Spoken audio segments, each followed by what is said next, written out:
timed it beautifully, laced it, a rope. Oh, there's a base hit right up the middle over Brody Black's head. Oh, and it was. Tanner Vaughn throws, ground ball, left field, Combs, ball game.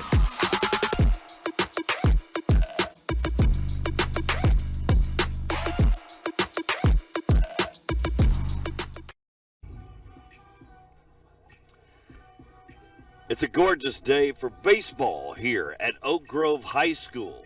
Welcome to Jeffco Ed TV Baseball here, Hueytown.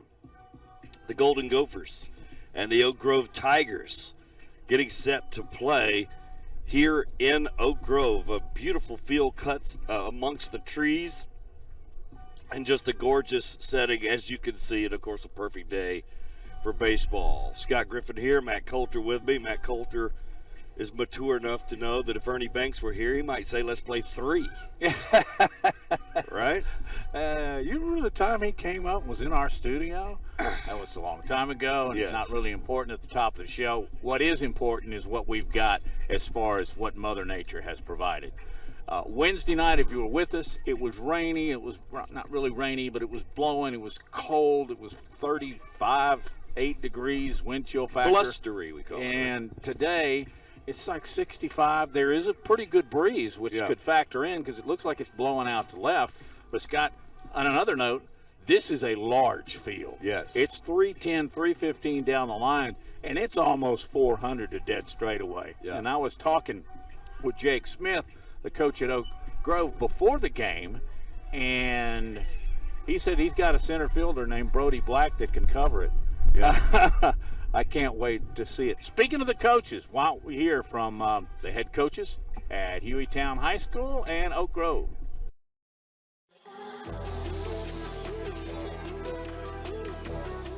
We've had a pretty good start. I mean, we've played a really tough schedule. We're 9-5.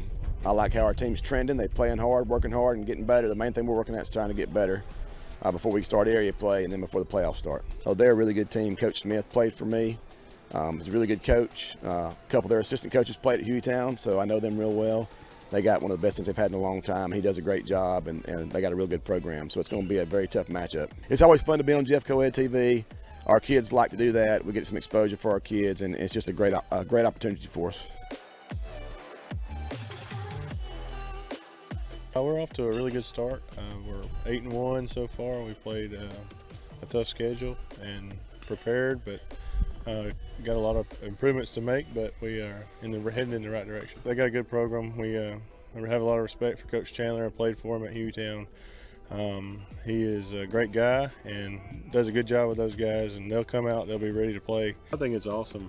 These kids work hard. They get a chance to play in front of television, and there'll probably be a big crowd here tonight with it being Hueytown, and hopefully get some recognition they deserve.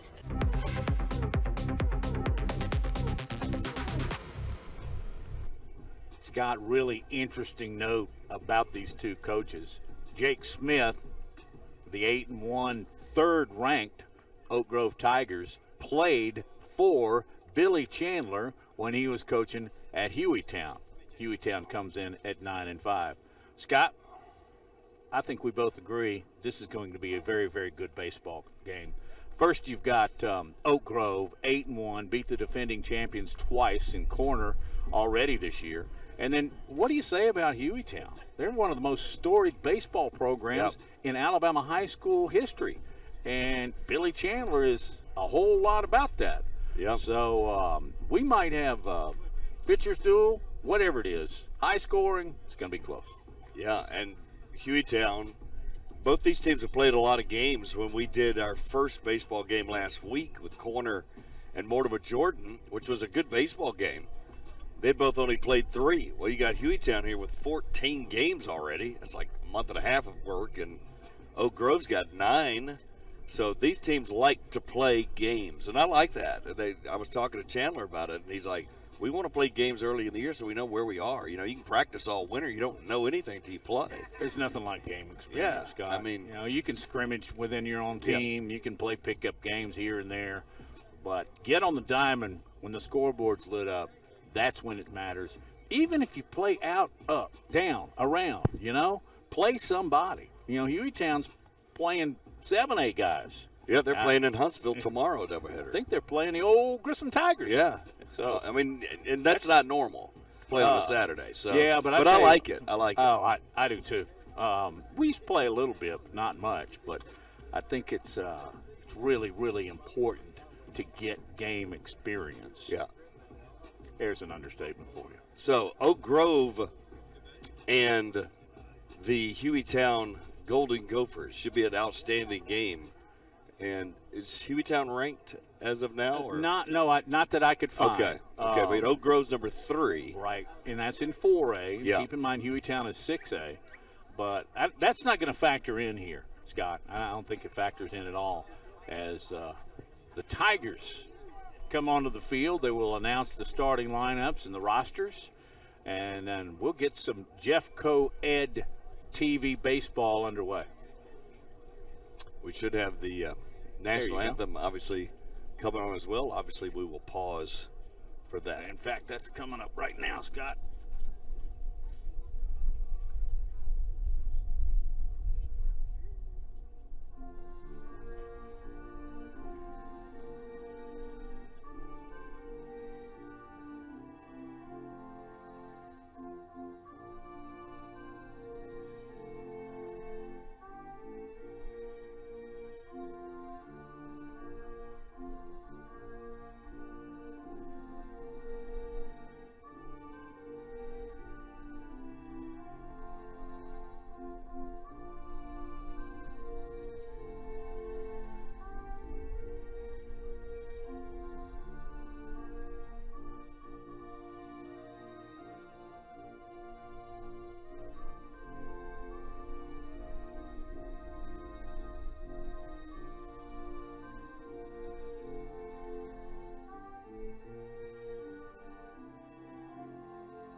All right, there's our national anthem, and we're glad you're with us here on Jeffco Ed TV on a little bit of a breezy day, but a beautiful day for baseball here in Oak Grove, Alabama. Winding roads. Yeah, it's the long and winding road out but here. Does it not have one of the greatest road names in Jefferson County? Mud Plus Creek. Mud Creek. I think I stayed on Mud Creek about 8 days. But this is up in the corner as far as Jefferson County is concerned. But it's a beautiful ballpark, beautiful school, and we're getting ready for just a terrific baseball game. I do want to point out, as we look at the game conditions and we look at the field, this is a game that Jay Fuller, left fielder for Oak Grove, and Hunter Six, left fielder for Hueytown, they are going to, first of all, the wind is blowing in their direction, which can, adjust the flight path of the ball, so you have to be aware of that.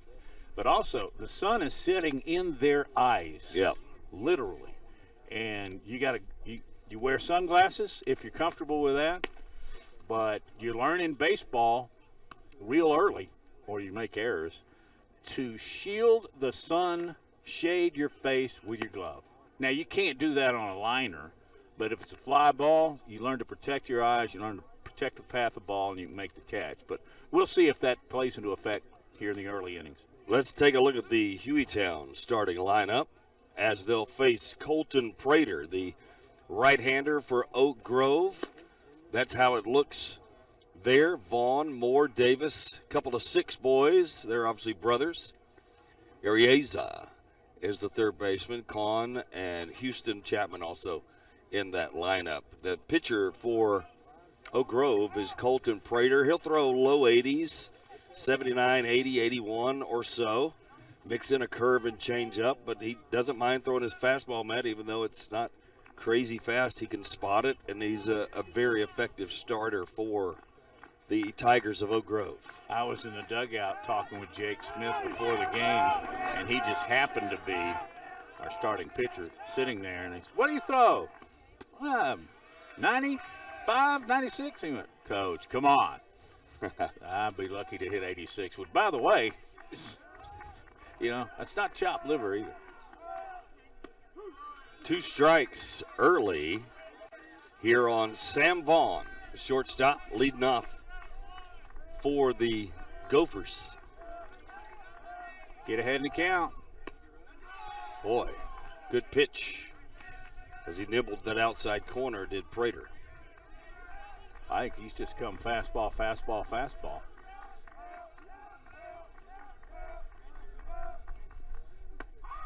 And there's a high strike that Vaughn just lets go, and strikeout number 1 for Colton Prater. Prater with a great start there. You retire a guy on 4 pitches with 3 strikes, not bad. Next up, Bronson Moore, the second baseman for the Golden Gophers. Scott, somebody's a ball player when you're at Hueytown, storied baseball program, and you're starting as a freshman. Yep. I think he's got a lot of baseball in front of him. First, he's got high 3.5. pitch and popped up. It should be an easy play, but that wind, to your point earlier, could swirl a little bit, and it looked like it played with him, but the catcher, Bryant, caught it. Yeah, he did a nice job. What's the first thing you do when it's popped up? Throw that mask a country mile. Then you camp under it. And not only was he adjusting to the wind, he was also having a look into the sun, like I was talking about just a moment ago. 2 outs, and Baker Davis, the big first baseman, got some girth to him, and there's another strike. Boy, Prater's just coming after him. He's in mid-game form right here throwing it. And I say it often, I'll say it all game. Getting ahead in the count just gives you so many more opportunities. Yeah, and when he misses, that's only his second ball. It's pretty close. Yeah, that was just outside.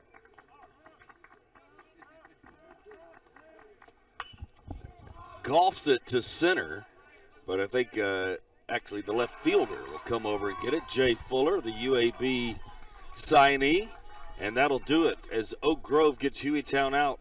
3 up, 3 down. We'll take a break. You're watching Jeffco Ed TV.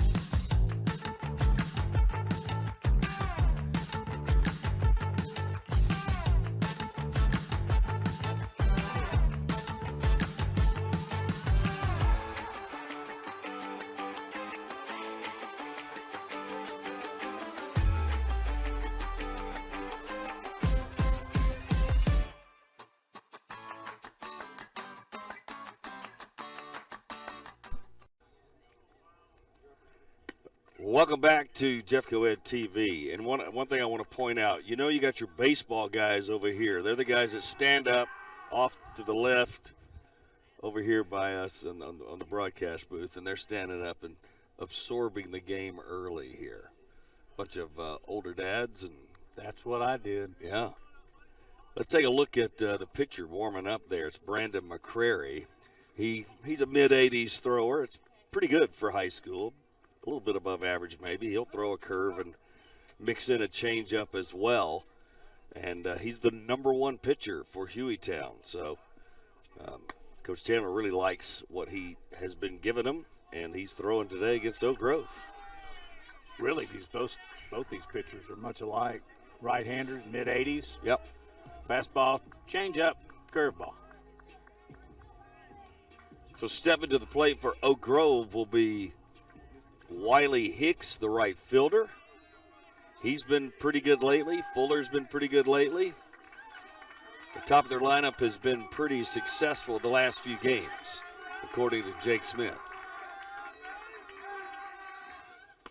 inside. Hicks, And that's a ball. Hicks comes in after 9 games for the Tigers with a really impressive 370 average. That's a pop to right field. Carrying a little bit better than I thought, but that's an easy out there for R.J. Houston. 1 out. Carried a little bit, didn't it? It did. The ball got in and on him in a hurry, thus hitting it right down the foul line.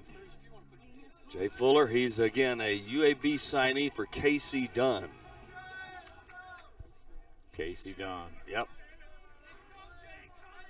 Love the pinstripes that Oak Grove's rocking today. So Fuller steps in, the left fielder. He just made that last put out in the top of the first. That fastball outside. Batting from the left side gives you a little advantage. You want your 2-hole hitter just trying to get on base, especially since the leadoff guy went down. Good timing there on that fastball, but just got the bottom quarter of it, popped it out of play. You know, Scott, when you foul one directly back, you know, in this case over the press box, you're zoned in on it. You didn't miss it by much. Yeah. It's 1-1. And that's a strike on the outside corner. 1-2. Played him straight away pretty much. You don't see much shifting in high school as you do other levels. Not even the infield. Yeah, that's high and not even close enough to make him think about it. So 2-2. Fuller's got a little pop. He has the only Tigers home run this season.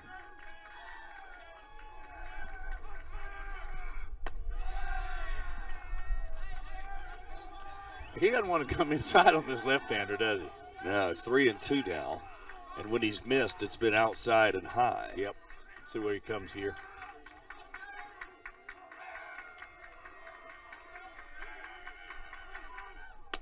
And that one's high. No, he called a strike. Wow. Whoa. They got it. It looked high there, but they got Fuller on the strikeout. A little surprising. So good pitch by McCrary. Take a look.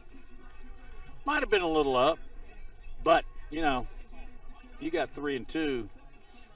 Got to be taking a cut, I think. Dalton Troncalli, the shortstop, stepping in for the Tigers. He's swinging early. Got a piece of that one. Timing was there. 0-1.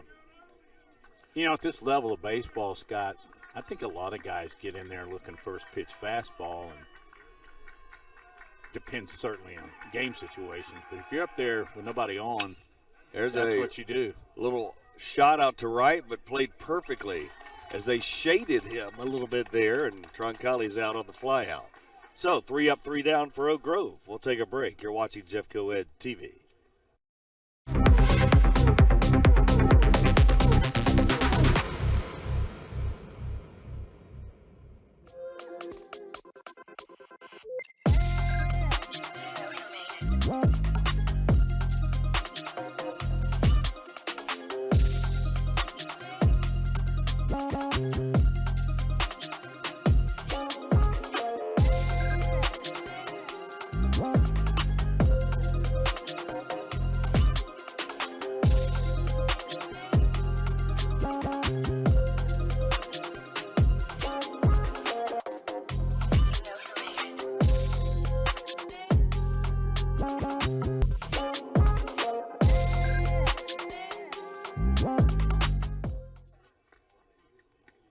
Welcome back to Oak Grove, Alabama.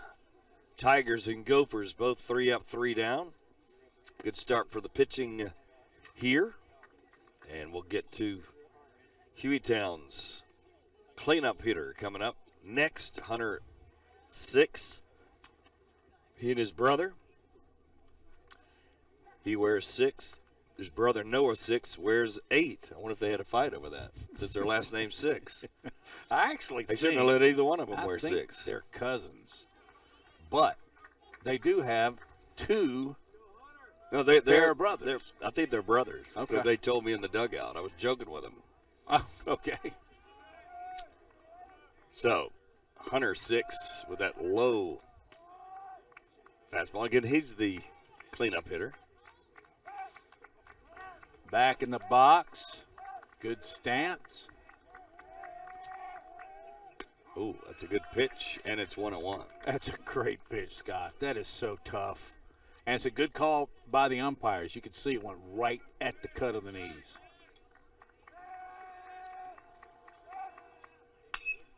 Put a little extra juice on it, so he was late. Was 6, and he's behind 1 and 2. Looks like Colton Prater heard me say he's low 80s. That's what his coach told me. Maybe he's amped up a little bit. Late again, and that one is going to go out of play.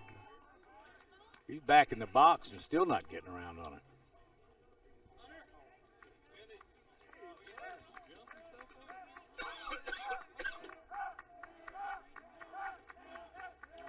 One and 2. Ooh, hit him. Yep. Came in a little high and tight, and he hit 6. So 6 is on base, literally and figuratively. Jarrett Kahn, the catcher, steps in. Prater's got to be a little upset with that pitch. You know, you're way ahead in the count and you're plunking. Yeah, he'd been pretty masterful till that one. That one got away from him a little bit. So Jarrett Kahn steps in. And not much of a lead for Hunter 6 over there. And it's a strike. Well, ball at the outside corner, a little bit too far out. Well, you're right about his lead. He's like a half a body off the base.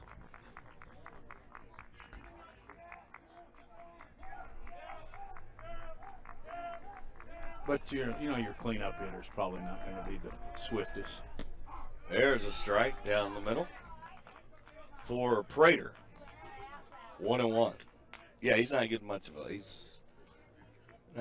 lead over there to swipe.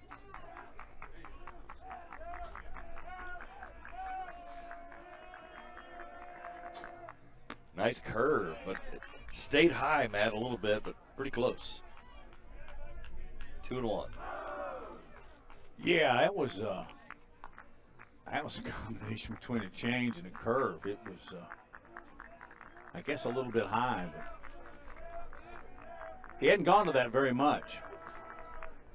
Does it again. This time gets it down a little bit. He gets the call. So 2-2 on Kahn. That's when you know you're feeling good, when you throw it back to back and you get that call. Now what he wants to do now is keep it down, ground ball. Threw it again, but this time a little inside. So 3-2. It'll be interesting to see if he goes change up or fastball, as he's thrown 3 straight breaking balls.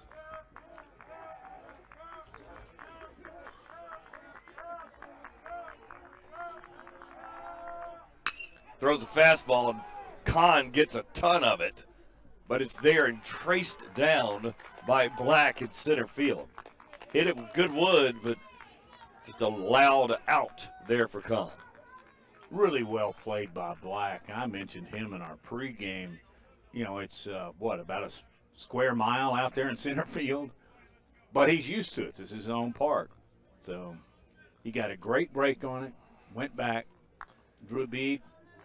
It's a big out. So stepping in is now Jose Arieza. There goes the steal. And there's a line drive. They're going to have a double play. They clean it up nicely as 6 was on the run, but a line drive from Arieza, which probably would have scored 6 if it lands, but it goes right into the first baseman's mitt, Brockton, and that's a game, not a game ending, but a inning ending double play. He hit that ball hard. Brockton was in pretty good position for it. Came off the bag after holding the runner on. They send the runner and boom, boom, boom. That double play, and we go to the bottom of the second. So we're going to keep it here and talk about our outstanding superintendent, Dr. Walter Gonsolin, who was at a nationwide superintendent awards banquet, which get this now, no Alabama superintendent of all the counties and all the school systems has ever won a national award like this. No one's ever gotten in the top 4. Well, Dr. Gonsolin made the top 4, and then he won it last night, right, Rocket? Yep. So he won it last night. He's the National Superintendent of the Year. We're proud of him, as well as the track record of like $300 million in scholarships and all the things, overseeing the construction of the new schools and everything that's gone on under his leadership. Of course, he's been the superintendent for about 5.5 years. In November, it'll be 6 years. But just to get recognized like that is fantastic. So we congratulate Dr. Walter Gonsolin on that national award. Dr. G, congratulations. Let's hear from Dr. Gonsolin now. I'm just so grateful that on a national level, that they saw fit that the work that we do in Jefferson County Schools was met the standard or exceeded the standard to become the National Superintendent of the Year. And so I'm very grateful, and I'm very blessed as well.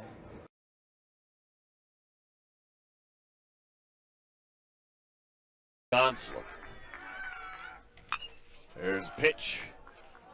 And You know strike what? to Olin Bryant, who had a home run last night versus Corner. The catcher, he's been hot. Go ahead, Matty. You know what else Dr. G did? We wouldn't be here without him.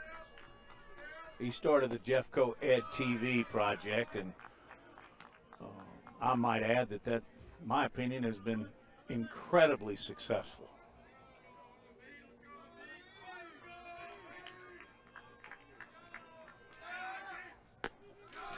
Another good pitch all around the plate, but 1-1 to Olin Bryant, who again has been hot for Oak Grove. He is the cleanup hitter for the Tigers.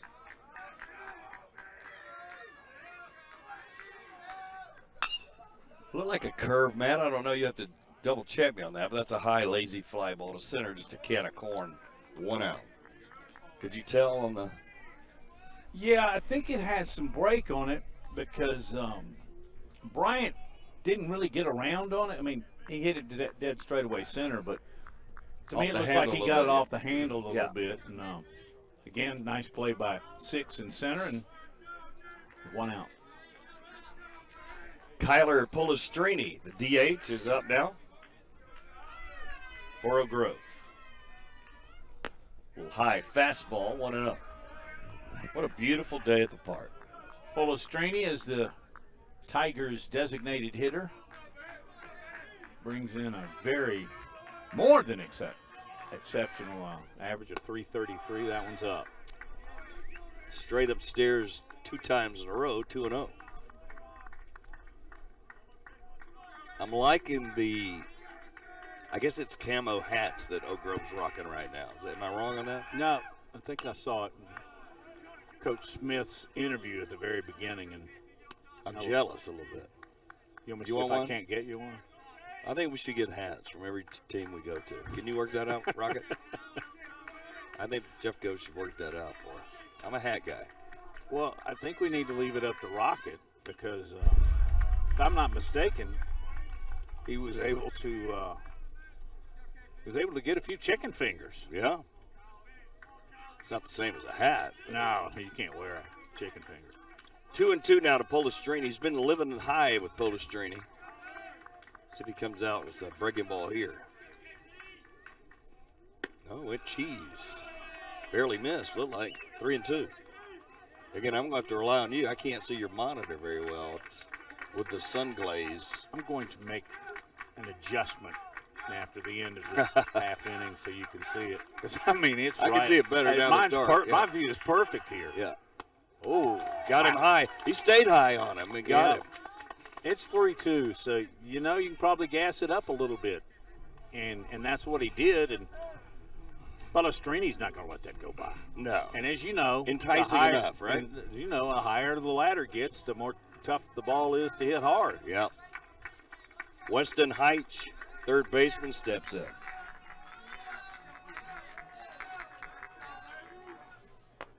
And another pitch. Both of these guys are throwing strikes. They're not fooling around here. They're around the plate. We've had one bad pitch, and it was a hit by pitch. But you're right. They're right on the strike zone, just like that pitch. Yeah. 0-2 now on Heitch. And again, mid-80s is probably a touch above normal for high school. Not crazy high, but he's got some pop to his fastball. Scott, back in our day, mid-80s was bringing it. Mm-hmm. It's average now. And again, McCrary getting way ahead in the count. Yeah, 0-2. Wow. Pulled the string. Yeah. Timing was off for Height, so his third strikeout in 2 innings. 0-0. Not much happening right now, except good pitching. We'll take a break. You're watching Jeff Coed TV.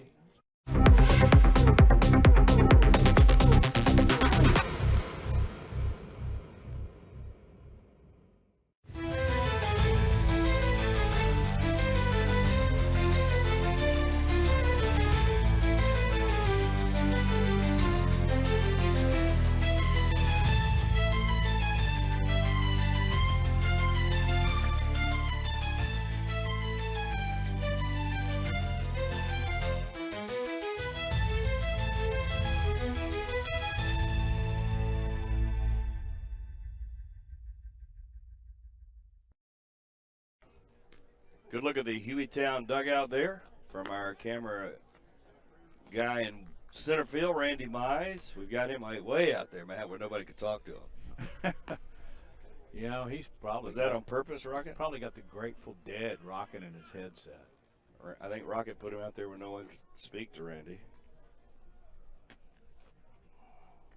Randy has never met a stranger. No. In fact, sometimes you walk up to him, he's just right in the middle of the conversation. You kind of almost have to catch up. Okay, where do we start? But he's a great guy, heck of a photographer, real pro, and a good friend. All our videographers are. We've just known Randy for 45 years. Yeah. It's a first bad pitch. So R.J. Houston steps in, the right fielder for the Golden Gophers.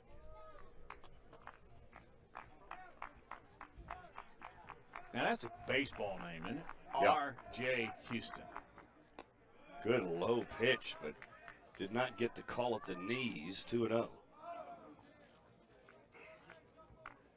They are all around the plate, as we talked about. You're in the top of the third. Now that's right down the middle. 2-1. Scott, let's talk colors here for a minute. Look at that bat. I mean, a little pink, a little looks blue, like huh? something out of Miami Vice. Boy, I just date myself there. Yeah, he changed up a little bit there. Enough like the fastball to make RJ be out in front. So 2-2. Got a curve. RJ popped it up. Be a nice easy play over there for Brunson Moore. Or actually, that is Jackson Mitchell, I should say. With that put out. So 1 out.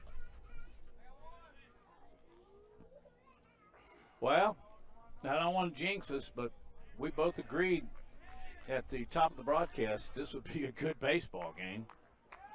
The pitchers are good pitching for sure. Caleb Chapman steps in, swings at the first, routine grounder to second. And it's the second out over there by Mitchell as Chapman grounds out. 4-3. Textbook play at second base by Mitchell. And Noah 6 will come up. Well, actually, This is Caleb Chapman.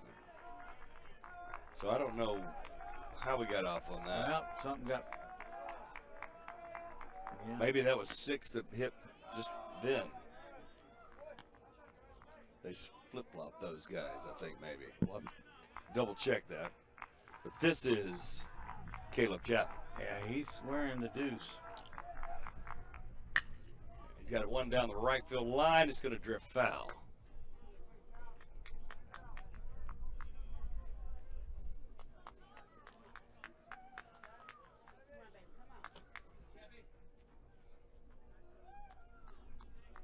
So, 1-1 on Caleb Chapman.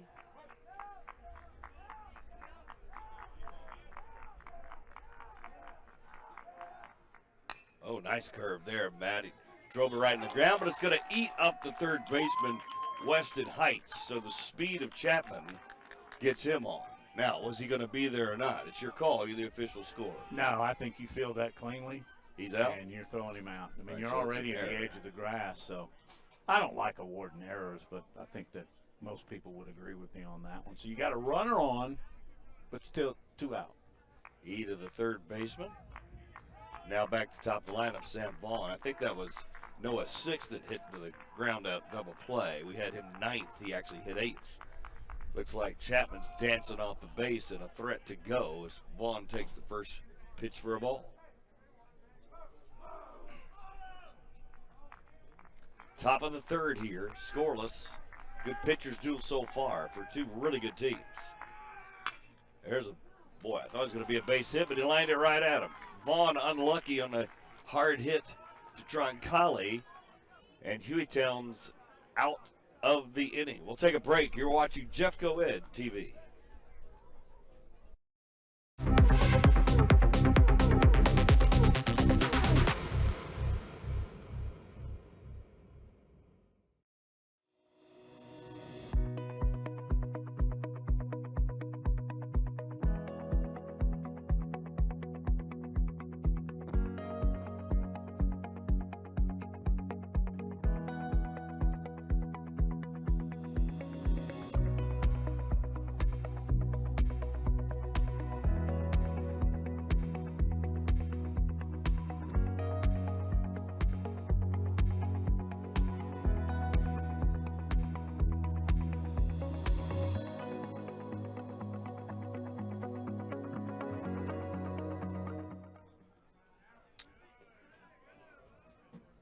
Beautiful sky here, just a little of the clouds making the sun appear muted a little bit in this late afternoon of March.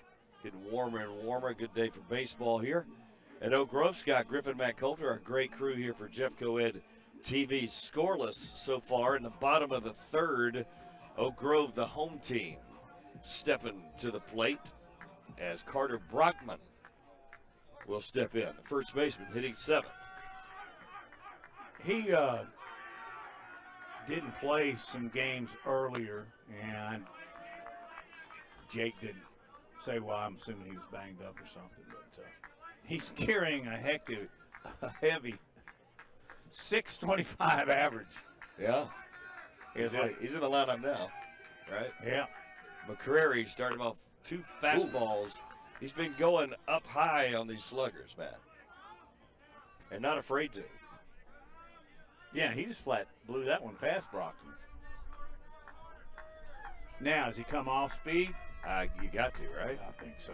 So 0-2, you can waste one, nobody on. There's that slow curve, and he gets him to hit under it. First base, Baker Davis gets it. 1 out. It's almost like we've seen baseball before. So if we know it, the hitter should know it, right? Yep. In theory. Harder to do, though, when that ball's whizzing at you. Brody Black steps in, the center fielder. Made a good catch on the hardest hit ball of the day so far earlier, a couple innings ago. Speedster. That one's high. Yeah, he has 7 stolen bases. He will run. Got to get on first.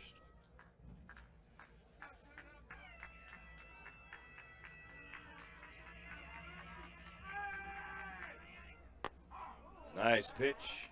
And again, he may fall behind occasionally, but McCrary and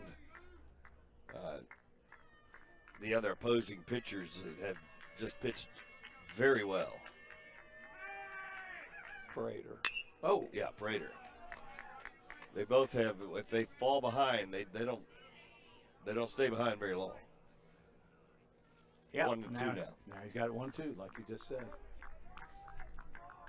So both are rolling along, and I think this is an advantage too, Matt. We talked earlier about how many games both teams have played. That means these guys. There's a nice hit to second, but it's going to be gobbled up over there and thrown out. Bronson Moore with a nice play. But I think these guys probably have at least 3 starts, maybe 4. So they've thrown so far this year, you know. Although we saw an amazing performance by Sam Hill at corner, early. But I guess I'm saying that their workload has them in mid-season form. Looks like. Yeah, I wish I could remember exactly. I think it's the Oak Grove. I think it's Prater. Now that's a clean base hit. Base hit, the first one for Oak Grove comes off the bat of Colton Prater, the pitcher, who we were just bragging on. So he gets a single, helping his cause. I think he's 3-0. So he'll come out, and the runner, give me a number over there, number 17. That's Dalton Bergeron. Dalton Bergeron. Run it for the pitcher.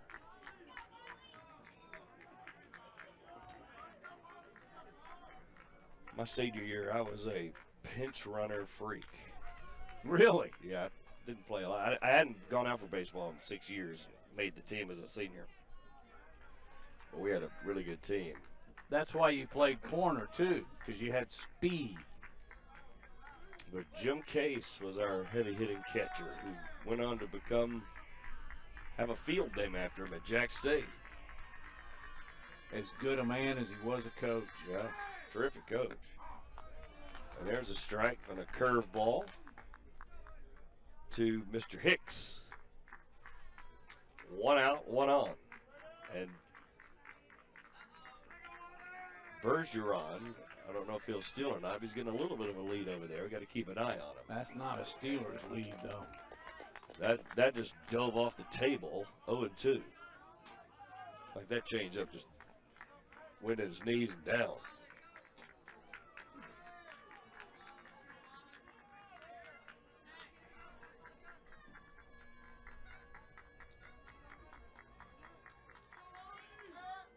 Boy, he came with heat. He didn't fool around and got him at the knees. Great pitch. So strikeout for Hicks. 4 got up. We had our first hit of the game, but nothing happening. We're at the top of the 4th. You're watching Jeff Coed TV.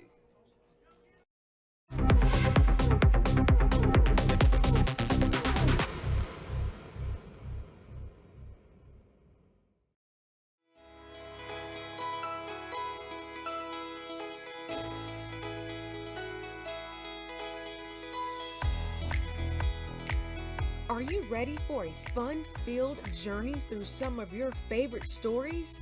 Join us with Jeff Coed's Storybook Adventures. Dive into the magic of reading with us.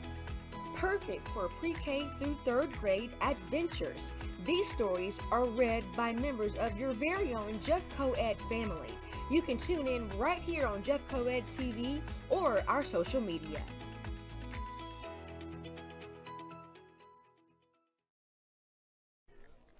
There's the center field camera from our friend Randy Mize. Cruz Johnson over on first base. Ellis on the 3rd base dugout. Jake doing our instant replay. John Thompson behind the plate. And Mr. Rocket switching on, hitting all the buttons, making us look good. Our amazing crew here on Jeff Coed TV. Curveball starts him this time. So breaking pitch, first strike. Bronson Moore, the hitter, is number 2 hitter in the 4th. Yeah, he's made a couple of nice plays at second. We mentioned he's a There's a base hit. freshman with a base hit. Yeah, so both teams now broken the ice with a hit. Well, Scott, it's the old deal. you know, the second time in the order. You've seen this guy. You know his stuff. Although I have noted that both pitchers, when they see the top of the order for the second time, have been more apt to start him off with something off speed. Yeah. In this case, mostly a curveball. But I think Moore knew that, and he roped it into left. So you got one on and nobody out. Baker Davis steps in. Big first baseman. That's a strike. Little info on 2-1 at the plate. Notice the last name? Davis. Last name Davis from Hueytown. Maybe the best ball player to ever come out of Golden Gophers territory.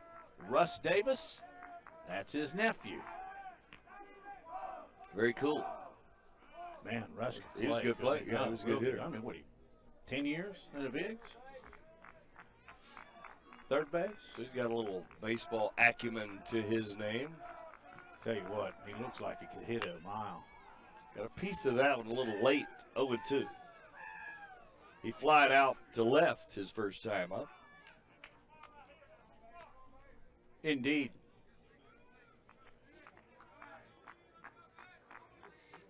Got the old school high top cleats on. I'm liking it. No stirrups these days. Where did they go?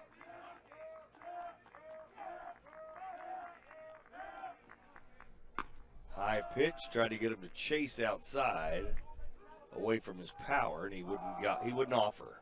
1-2. I got to go back to you telling me about Inslee High School. When you were a pinch runner. When you were a pinch runner, they didn't have a designated runner back then. You were a pinch runner. Yeah, back then, you gave me the game once. Once, that's it. Boy, you'd had a field day with the rules now, huh? What do you have, like I would've 80, played 80 more. stolen bases? Would have played more, that's for sure. But I was happy to have made the team, proving to myself I could still play baseball after not playing for so long. Good enough to make it, not to play much.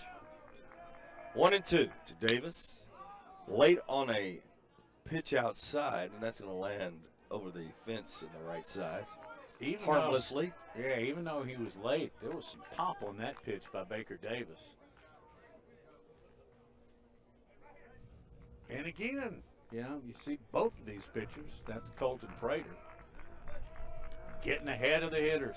And, you know, this is an opportunity for Hueytown to try and at least get a guy in scoring position. And there is a gap between first and second. Prater with that beautiful curve. Very hard curve he throws, late breaking. Good stop by the catcher. Yeah, Olin used his Bryant. chest. Used his chest. It did get past him, but not like it would have had he not blocked it. That thing doesn't break till it's about 10 feet from the home plate. It's a nasty, hard breaking curve. 2-2.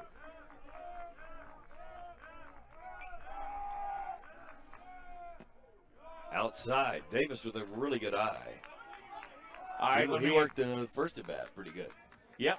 Let me ask you this. No outs, you sending the runner in a zip-zip ball game?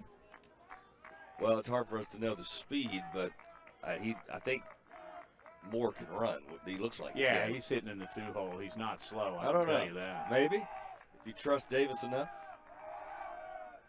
He's not, and he pops it up to right. Equal opportunity employer there, actually the second base. Pop to left, pop to right for Davis's 2 at bats and 2 out. Or actually 1 out, I should say. Yeah. Sorry about that. 6. Took one in the shoulder last at-bat. Hunter 6. That's his name and his number. Well, if you got that for a last name, I mean, you're almost obligated to take it. Yeah, but he's got a brother, like I said. Well, they probably What does don't he? you think What does he do? If he's younger, he gets another number. And he is younger, so he's got to go with something that looks similar, an 8. Nice breaking pitch. Matthew Point, first pitch, strike. Yeah, I don't think 6 was looking for that at all. Kind of noodled his legs. Throw over, not very close. Bronson Moore trying to inch off and get as much lead as he can.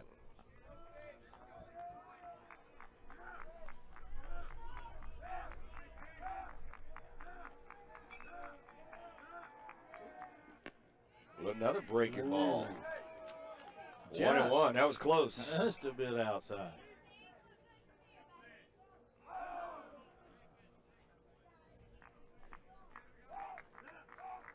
Yeah, Moore just does not have a big lead.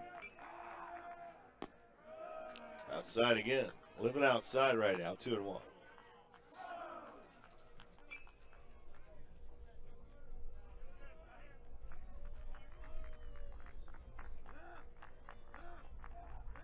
Pretty good hitters count.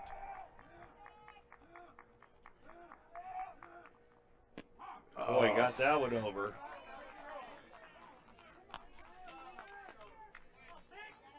That's the second time he's thrown him that pitch. One Yeah. time inside, next time outside. I don't think he's seen a fastball yet, has he? This at bat. You may see one here, but it's going to be low. Boy, he made a mistake, got it up, and just missed it.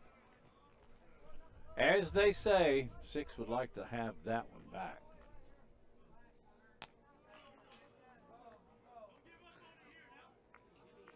Maybe a little hit and run here.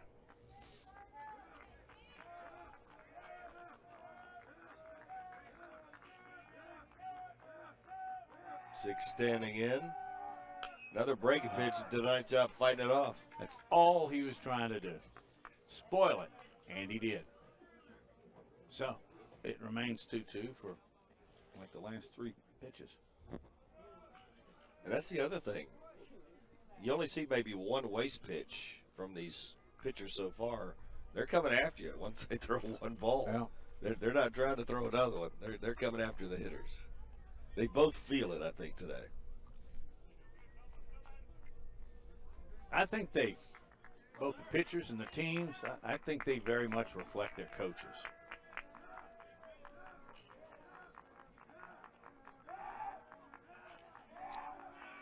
Fake to run. There's a base hit. And that fake of the run got the shortstop out of position. He might have caught that, would Troncalli.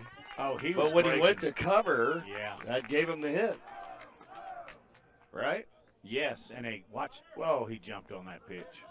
And you can see 7, the shortstop, Troncalli, was headed to the bag. Shows you what speed can do. Is more. It looked like he was going, but it looked like he kind of lost his footing, so he wasn't going to go. But he enough to get the shortstop over there out of position. Scott, it's his bag, you know. Yep. Jarrett Kahn steps in. It's the Catcher. biggest at-bat of the game. High cheese. Chased it. 0-1.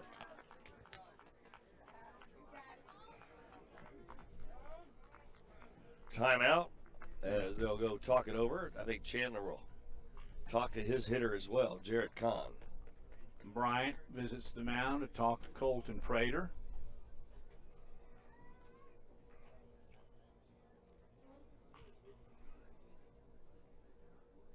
Really like to know what they're talking about. And it's not fifth grade fifth period algebra.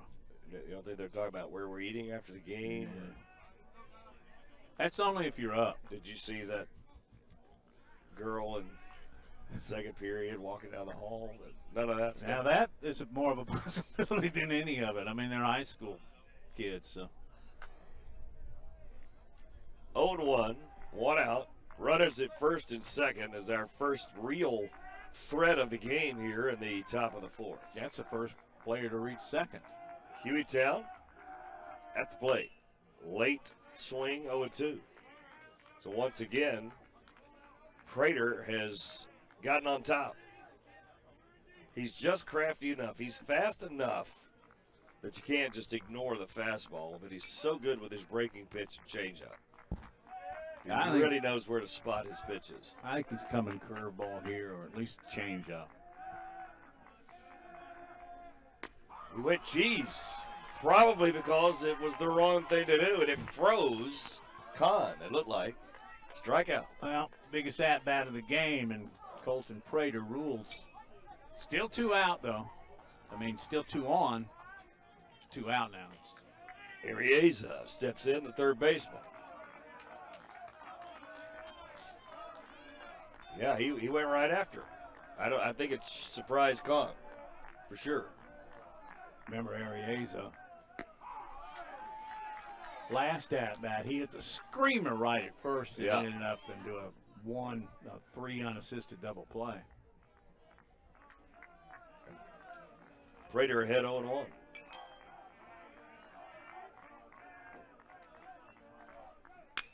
Another hard hit up the middle. We'll see if that scores a runner. Stumbling, coming home to the plate, he's going to be out. He stumbled around third. Did Bronson Moore, and he's thrown out at the plate on the base hit. Scott, let's see if we have a replay. Brody Black. I've cited him a couple of times, and that's a hard hit baseball. So he's got to come at it. Watch him. Perfect crow hop, and he's out by a couple of feet. He stumbled. Yeah. I think it had him anyway. It'd been a lot closer. Yeah. And it wasn't necessarily a crow hop, but it was you charged that ground ball, and you got your left glove down, and you're cocking your right arm back, and you got to field it cleanly. That ball didn't even hit the ground. Yeah. It was a perfect strike to Bryant, and biggest play of the game. So, Bronson Moore thrown out at the plate for Hueytown in their only threat. We go to the bottom of the fourth. Let's talk about baseball Monday. I'm all for it. Well, then you might want to show up, Matt. Actually, softball. Fultondale and Minor at 5:30. Mental note at Fultondale. So the Wildcats and the Purple Tigers, Matt. Some of your favorite schools. Yeah, we've been covering these schools for, dare I say, 40 years. I hadn't been to Minor to see their facilities, but we have been to Fultondale. We did a baseball game last year. But their baseball and softball fields and press box and facilities are, thanks to Jefferson County, among the best I've ever seen. Minor doesn't have a facility yet. I'm sure that's going to be next on the ledger. They have to play at a park. So they don't have a softball I didn't know facility. that. Yeah. They play like at, what I would call Babe Ruth League Park or something like that? Whatever is close that they can get at the time to have some home games. So that's not going to last with Dr. G along.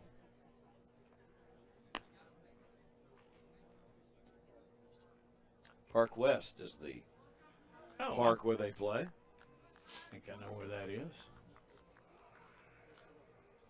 So Oak Grove's back to the hitting box. So that's Jay Fuller again, the UAB Cyanee in this second at bat. The left fielder struck out. Watched one go down the middle in the first inning. Let's see who adjusts more following the strikeout. McCrary on the hill, or has Fuller learned from his strikeout? Starting ahead again with an outside fastball.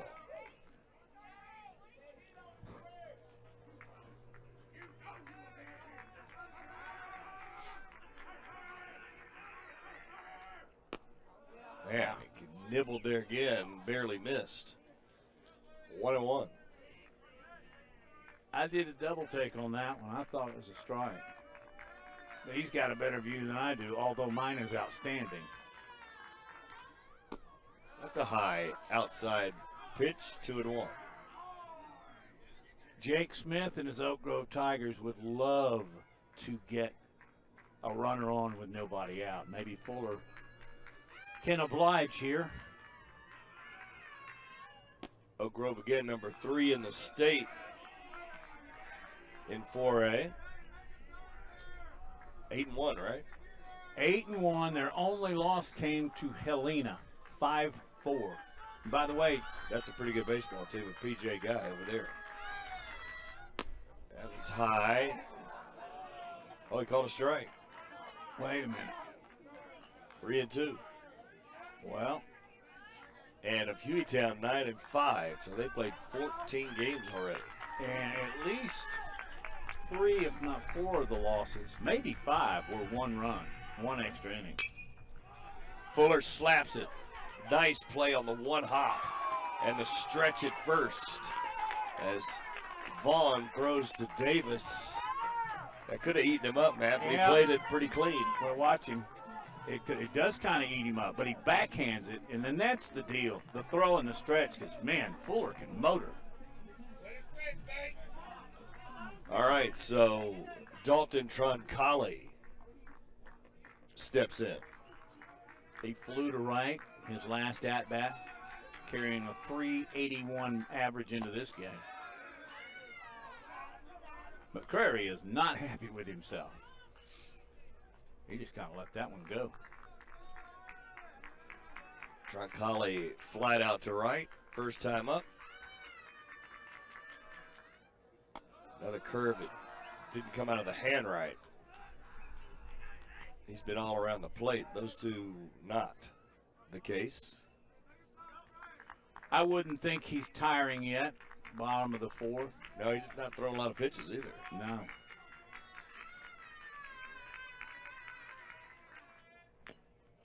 Came in with some heat. Troncalli was waiting on it, but just Yeah. missed it. He just missed it. He'd love to have that one back, too. He was just off of it.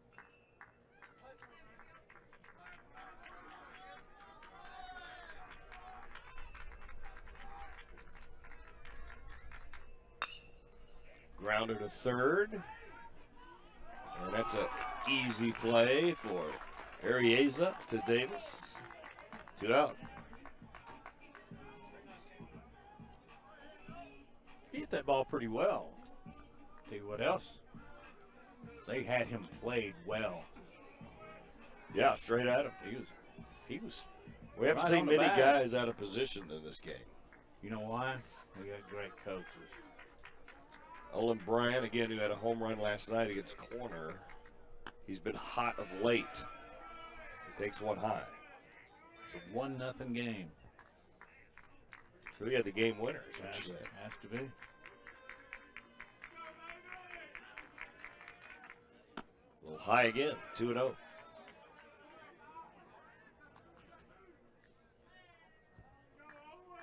McCrary's got to be a little careful with his power here.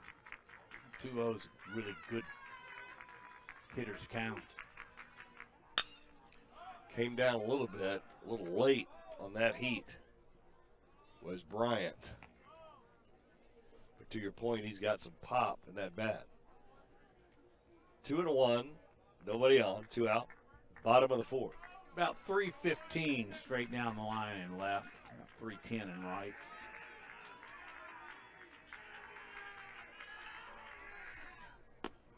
Backed him off a little bit, Twisted him around. 3-1.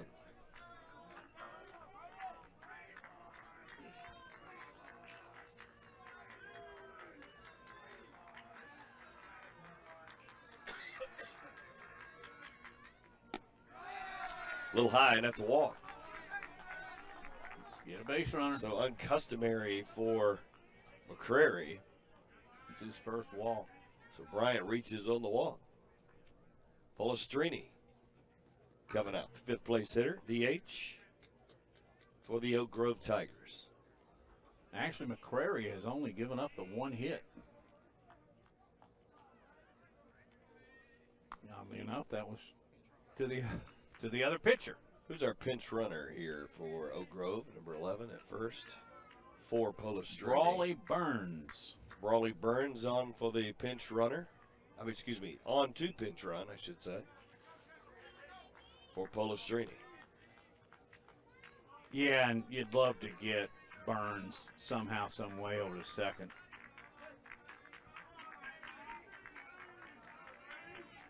Got a pretty good lead at first. Obviously, he's in because he can fly.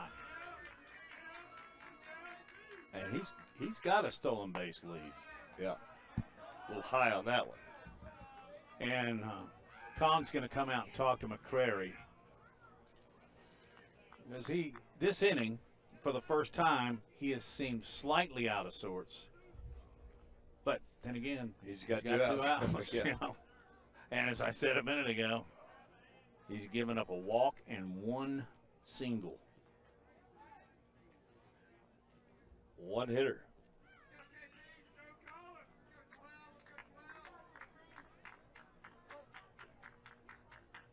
Still just a gorgeous afternoon for baseball. Prater's only given up 2. Yep. We've only seen 3. Oh, Boy, that'll get him. I don't know if that fooled the catcher, but it didn't look like it was errant, Matt. But it went off his mitt a little bit. I don't know if he's expecting breaking ball or what. Usually when it gets so much of the catcher's glove, it's because they mixed up their signals. Yeah. And that, when I heard it, I could see it. That got a lot of glove. But it also got a man in scoring position. It looked like it could have been a strike, but when you miss it, the umpire's less likely to call it, right? Right when you're running back to the screen. Yeah. So runner in scoring position. Whoa. Not like McCrary at all. Polistrini, designated hitter. 1 out of 3 at-bats. He's got a base hit.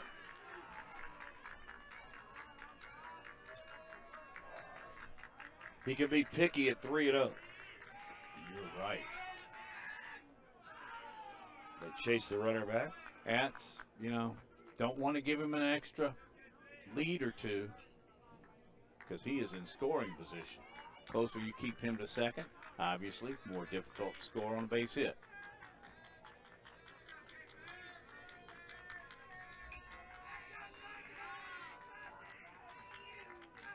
You see Vaughn over there trying to keep him close. Low. Good pitch. Almost looked like a slider. 3-1. And again, he can still be pretty selective with this one at 3-1.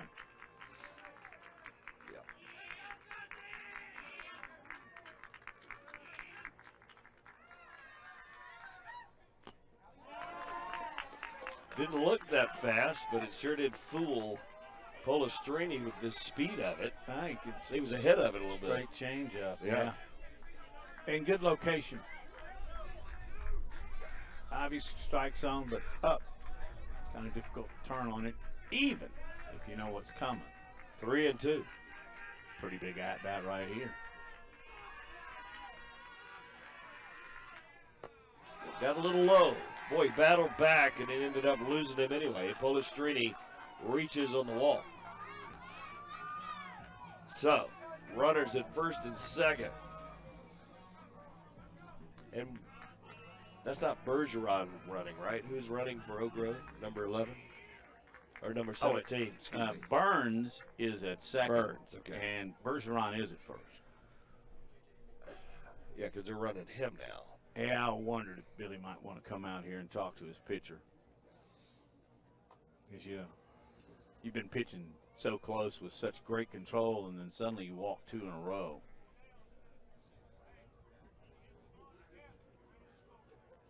And everybody in. First, second, short, third. Yeah, runners at first and second, 2 outs. It's only the first time for Oak Grove. We had it for Hueytown. That's true. And neither team has capitalized yet. But Weston Heitch has thoughts on capitalizing here, the 6th place hitter for the Tigers.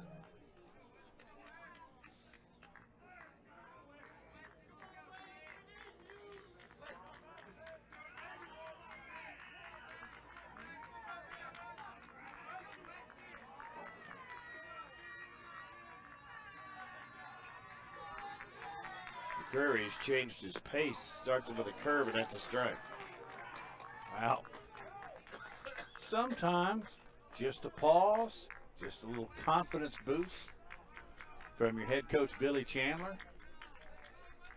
And that was a really good curveball.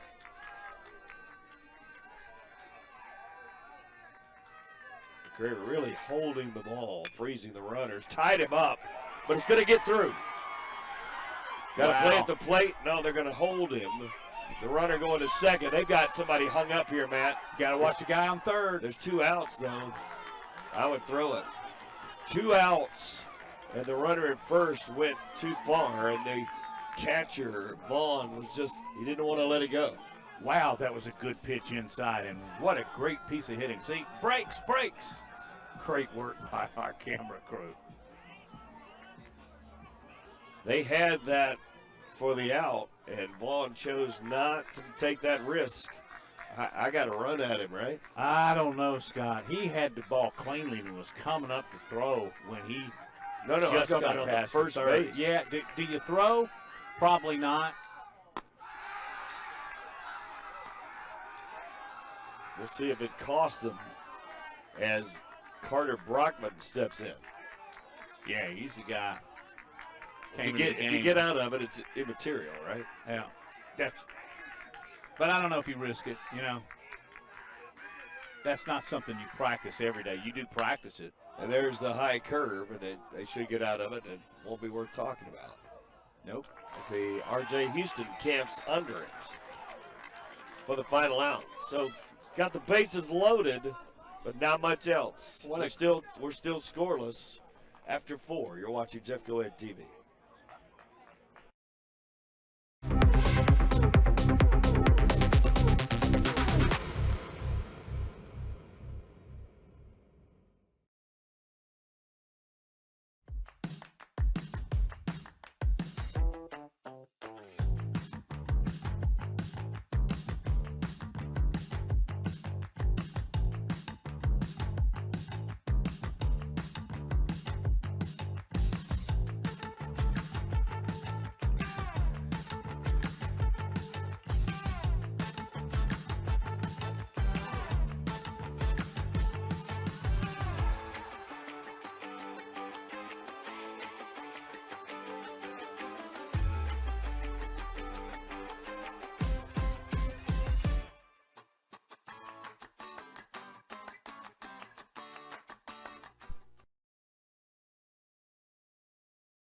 Get anybody away.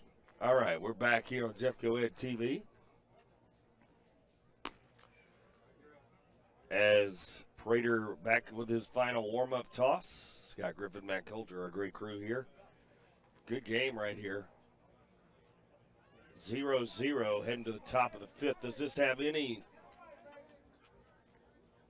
feel of the game you did last year, which was a record in high school baseball that went 17 innings? When I was talking, and was nothing forever. When I was talking to Billy Chandler about that before the game. That's obvious. The first thing we're going to talk about. The longest game in the history of Alabama high school baseball.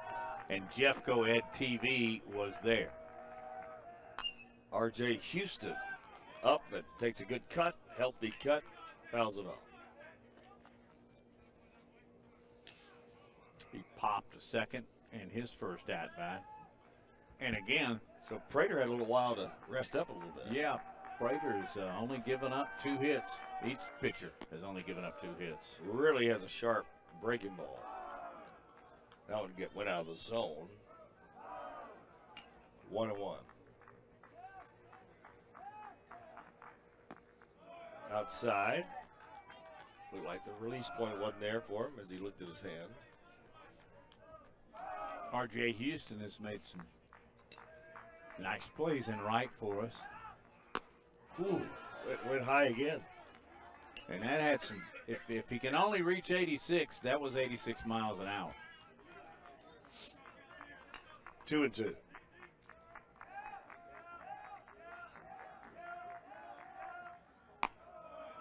Too high for his offering. 3-2. Houston, then Caleb Chapman. Excuse me, Houston, then Noah 6, then Caleb Chapman. In this top of the 5th, he loses him on the walk. So Houston is aboard.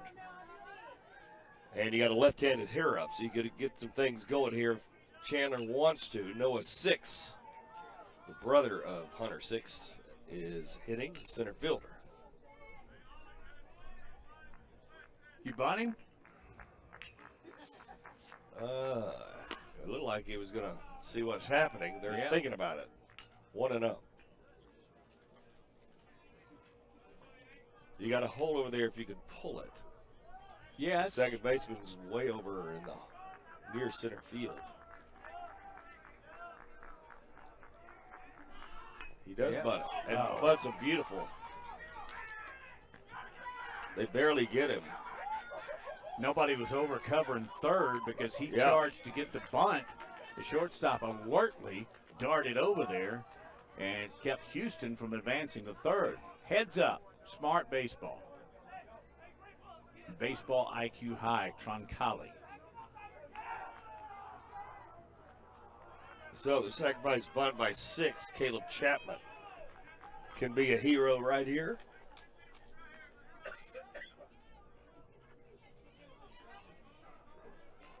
The runner at second, 1 out.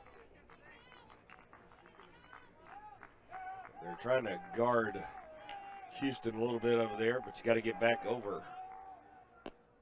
And no pitch, looks like. No pitch.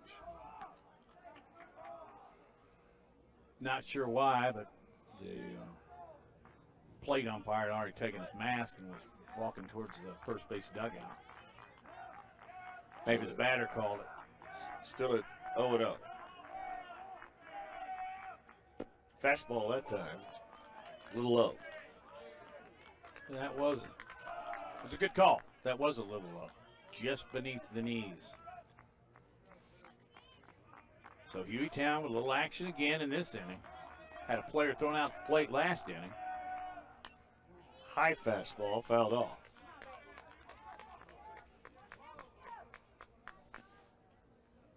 We've had 2 plays at the plate, have we not? Well, we almost had one.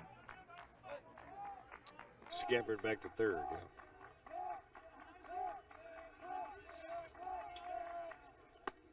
Curve stayed high, 2-1. The Oak Grove faithful are pulling on every pitch now. Prater has just pitched a whale of a game. I agree.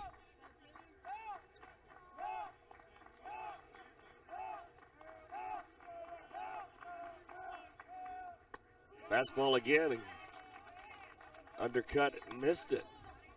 Did Chapman. 2-2. Chapman grounded out to second his last at-bat.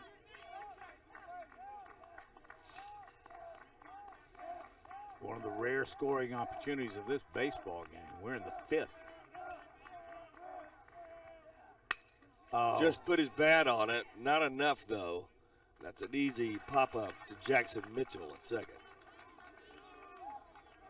I thought he had gotten a little bit more of the ball, and it was, but the right fielder, Hicks, was playing in. So, Sammy Vaughn steps up. Leadoff hitter for the Golden Gophers. He had a screamer at short and struck out in his first at-bat to start the game.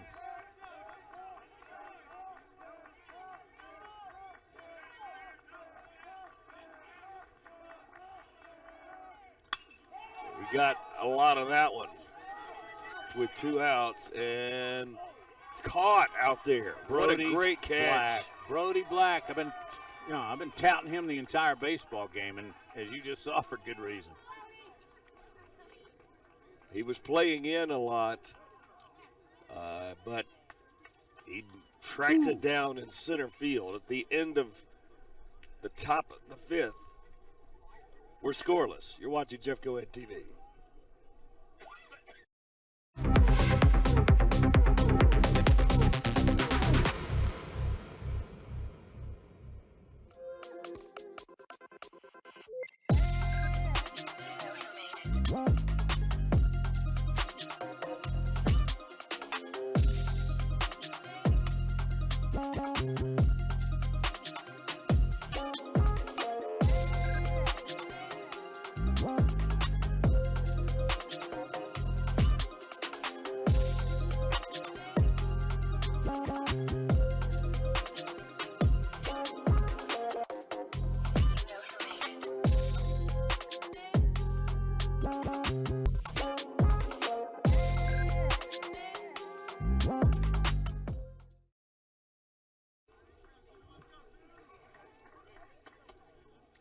Welcome back. Beautiful sunset happening here right before our eyes. Well, what happens sometimes when you make a really, really good play in the field, then you come up to lead off in. Brody Black. High curve.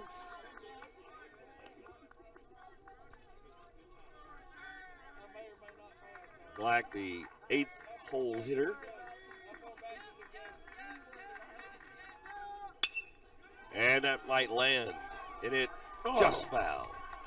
Wow. He probably has a double on that one if it stays fair, but it just landed 5 feet off the line.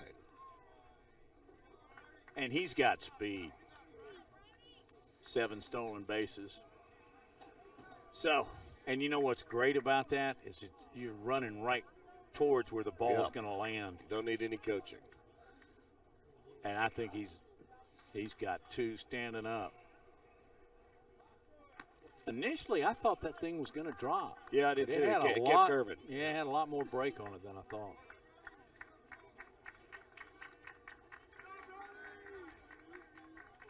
One and one on Brody Black, center fielder. Right down the middle at the knees. 1 and 2.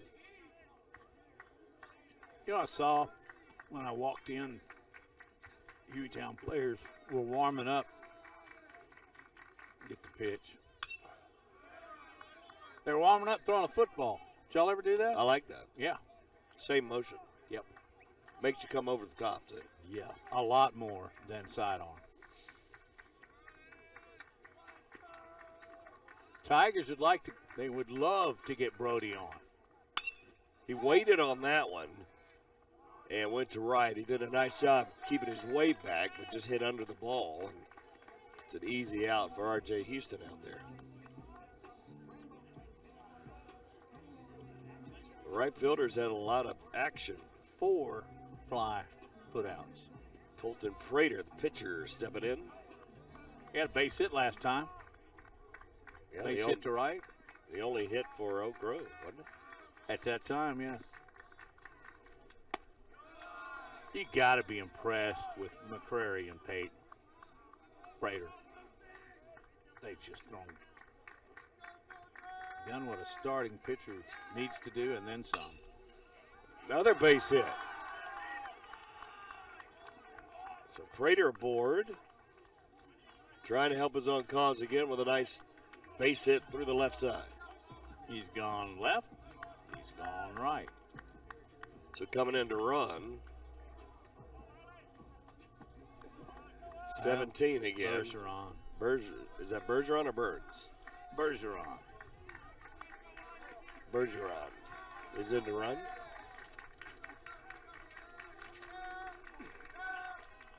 So Wiley Hicks, the leadoff hitter. Yeah, Undercut that one on the curve. He wanted to advance the runner. He wanted a base hit. Fouled it back. And once again, McCrary gets ahead of the hitter.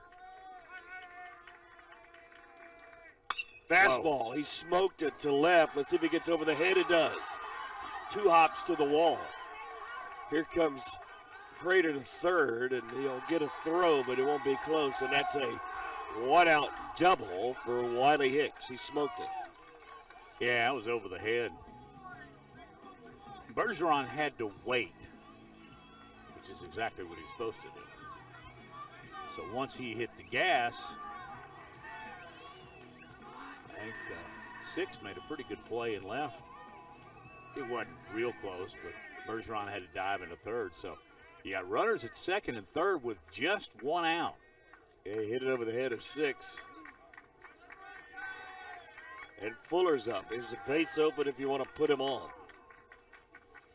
Yeah, but then you have to deal with Troncalli. So He grounded out to second last time up. 0 for 2. That's a strike. boy, you got 2 on, 1 out.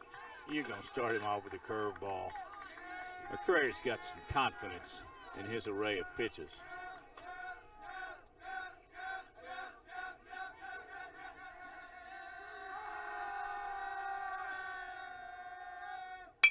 Fastball, base hit. That'll bring home 1 for sure. It's going to bring home 2 as R.J. Houston misplayed it.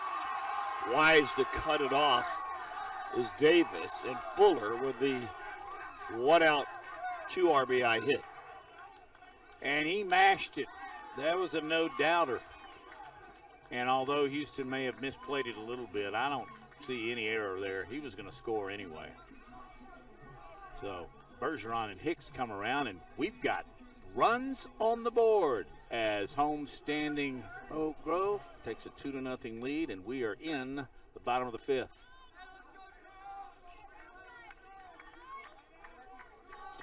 Troncalli steps in. Again, the number 3 team in 4A, jumping out 2-0. Runner goes. He's going to be out. Nice throw to get Fuller. Nice, strong throw by Vaughn. Yeah, watch how he comes out of his stance so quickly. And that ball's right on the money, and it doesn't happen if you don't get a good tag. All occurred. I agree with that, even though it's an out. I agree with it 100%. High chop goes to third, and just beating it out, the speed of Troncalli, but Arieza throws him out. But not before a base hit by Fuller brought home 2. So Oak Grove on top, 2-0 in the top. We head to the top of the 6th. You're watching Jeff Coed TV.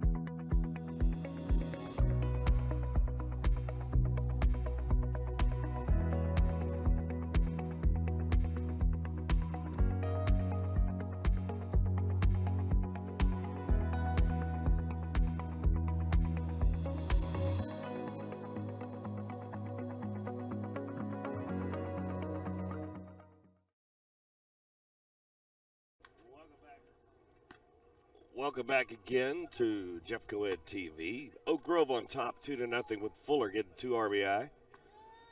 In the bottom half of the 5th, and Hueytown's got 2 at-bats here to try to scratch a couple of runs against a guy that's been really good, Prater, who helped his own cause with 2 base hits in this game and just scored a run. With a designated runner, I should say, but yeah, his at-bat. And as you saw, the lights have come on. Actually, I think they've been on for a little while.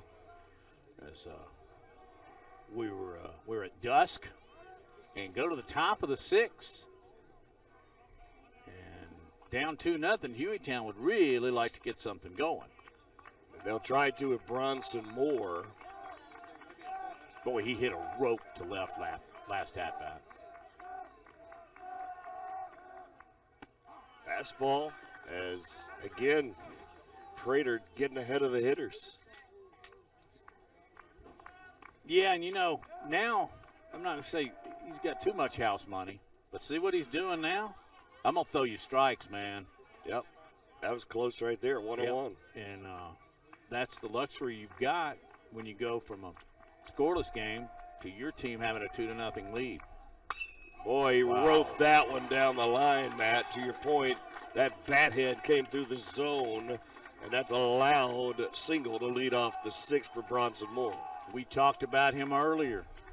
Very experienced play at the plate and at second base, especially since he is just a freshman. So what happens when you jump up? Yeah, sometimes the other team will answer, and that's what they've done, and that brings up Russ Davis's nephew. Baker Davis can tie this game with one swing pretty easily with his power. He's been under the ball on all of his at-bats so far.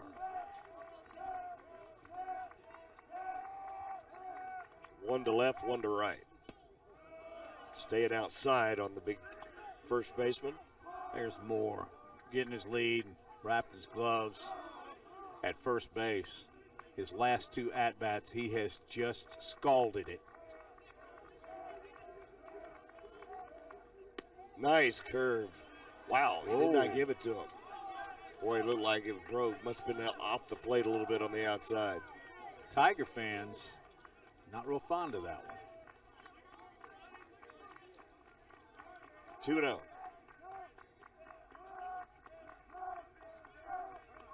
They're going to halt play for a second. I think the catcher called time, Olin Bryant. Not a huge lead at first for Moore. Outside, 3-0. This is not, I don't think Prater's gone 3-0 on a single Tiger, single If he Gopher has, it hadn't been today. many. No, it hadn't been many. If he has at all. He got the green light, down 2-0. No. Not Thank in you. high school baseball. Thank you, Sparky. No way. Well, So Davis walks. Moore goes to second. And now he got the tying run at first base. Yeah, you don't do that with Hunter Six, your cleanup hitter coming up, right? yeah, he's reached base both times. He was hit by a pitch back in the second inning and then had a single in his last at-bat. So there's the look of Chandler right there with his team. And then on the mound, you've got Jake Smith over there talking to his team. Yep. Two good baseball minds. Yeah, and they're Getting their bringing teams everybody. ready. The Tigers are bringing everybody in. This is shades of Bull Durham. Have you still not seen that movie? I have not. You amaze me. Why is that? Because it's just one of the best baseball movies ever made. Back to what we've got real, live on Jeff Coed TV. 6 at the plate, the 2 on and 0 outs. Yeah, and I think Hueytown has 3 hits now. The scoreboard says 2. But Moore led off with a hit. Yeah. You are correct, sir. Well, Grove only has 5, but they got a couple in the last inning. There's a bunt by your cleanup hitter, man. Surprised by that? Yeah, a little bit. You know. But Billy Chandler's forgotten more about baseball than I know. He must have confidence in Khan and Arieza coming up. Well, of course you know, it also would be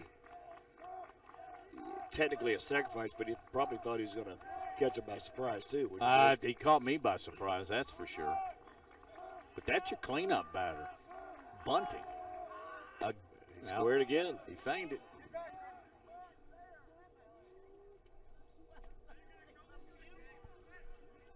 Chandler's got a little game going on between Six and himself and the pitcher Prater right now.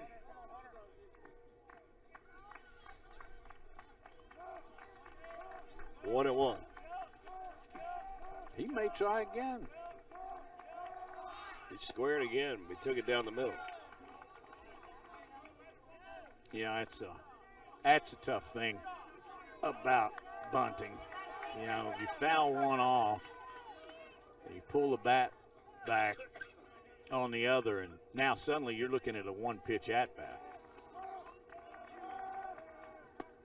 Outside, 2-2. And again, I was surprised because he's been good. He's got 2 hits in this game. Yep. Hueytown trying to race their goose egg. Tigers leading at 2-0.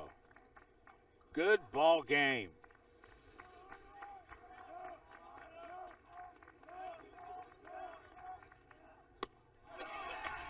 Struck him out. Big strikeout. Big. For Prater to erase a guy with 2 hits, the cleanup hitter 6. That might have been a ball, but with 2 strikes, you know, you got to take a cut. But that was up and in on him so quick that he couldn't get a bat on it. Good replay. I just take the opportunity right now to thank our camera crew. Jared And- Kahn, yes. and Jake at replay. Jerry Kahn up. He is the catcher, and that's 1-0. He flew to right in his first at-bat, struck out last. Prater trying to work out of a huge jam. Outside. 2-0.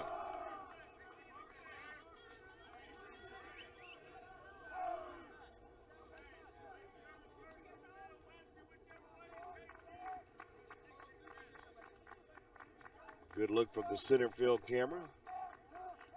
And the lead by Bronson Moore, who reached on a hit. Curve is high. 3-0 now.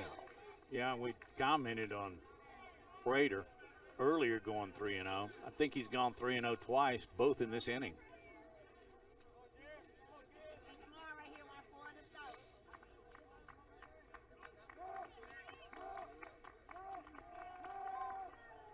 Fastball, that's a strike. Yeah, he's taken all the way for good reason. Scott, there is a whole lot of room in right field. Yes, there is. Right fielder shaded towards center, probably 10 yards. Oh, so close. But Kahn gets the benefit of the doubt, and now the bases are loaded.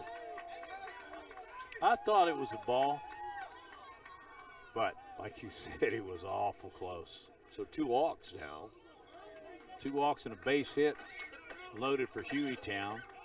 And Hueytown sends Zane Barnes in as their courtesy runner. So Barnes in to run for Kahn, the catcher. Ariza, third baseman. And Smith coming out to talk to his pitcher again. Wow. Ariza hit the ball really hard his last at-bat. Slow walk to the mound for Jake Smith, I should say. Former Alabama player, the head coach at Oak Grove. Yeah, he played a couple of years in the minors in the Philadelphia Phillies organization. He'd been playing third at Alabama and pitched a little. The Phillies got to look at him. That may be his assistant coach. Anyway. So he's bringing in from the outfield, it looks like Dalton, or from shortstop, Dalton Troncalli to pitch. And I don't know if Prater will go to short or what. Well, Troncalli will warm up. See some warm-ups first of all. No, there's another shortstop over there. Who's that? He's taking some. Oh, it is. Okay, it is Prater at shortstop. So they'll just flip-flop positions. Makes it easy on a scorecard.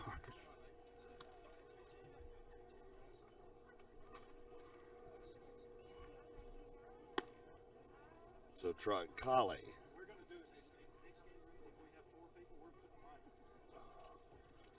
Getting the warm-ups in. 1 out in the 6th. The bases are loaded.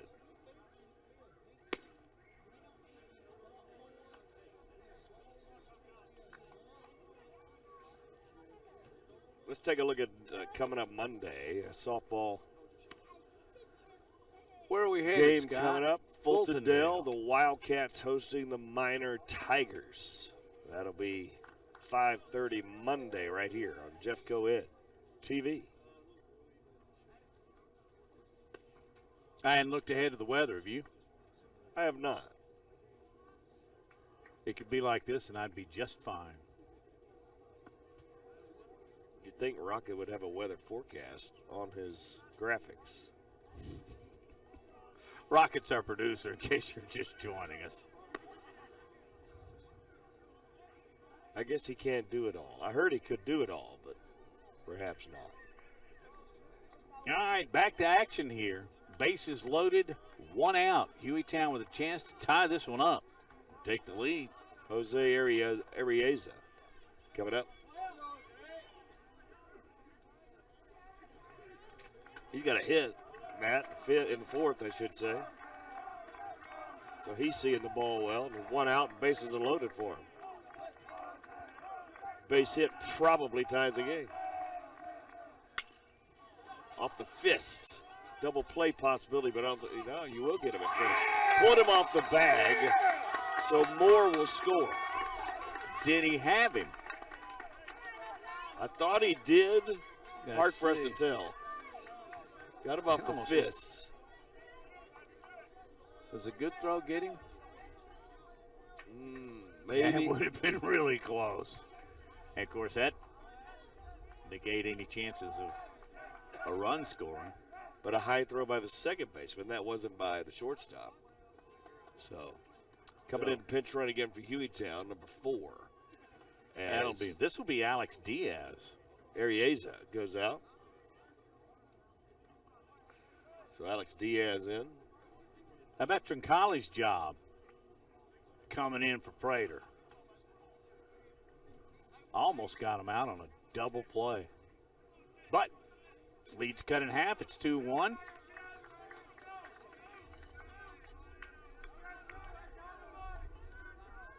Two out. Well, maybe just the one. 2-1. Runner at third and first.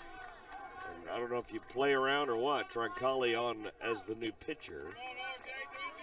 R.J. Houston at the plate.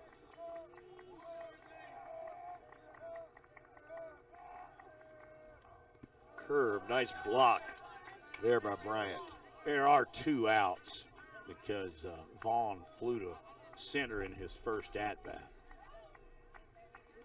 Bryant He's got a with runner great- at third. Yeah.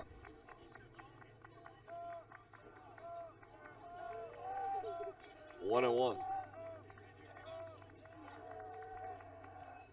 Heat, and again another nice block by Bryant. He's made some nice plays behind the plate. Yeah, and he's got that real wide kick-out stance. He just went down and gloved that one, and it was defined as in the dirt.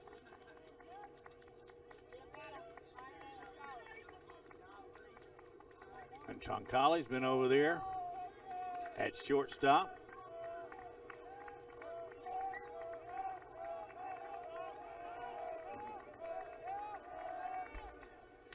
Wow.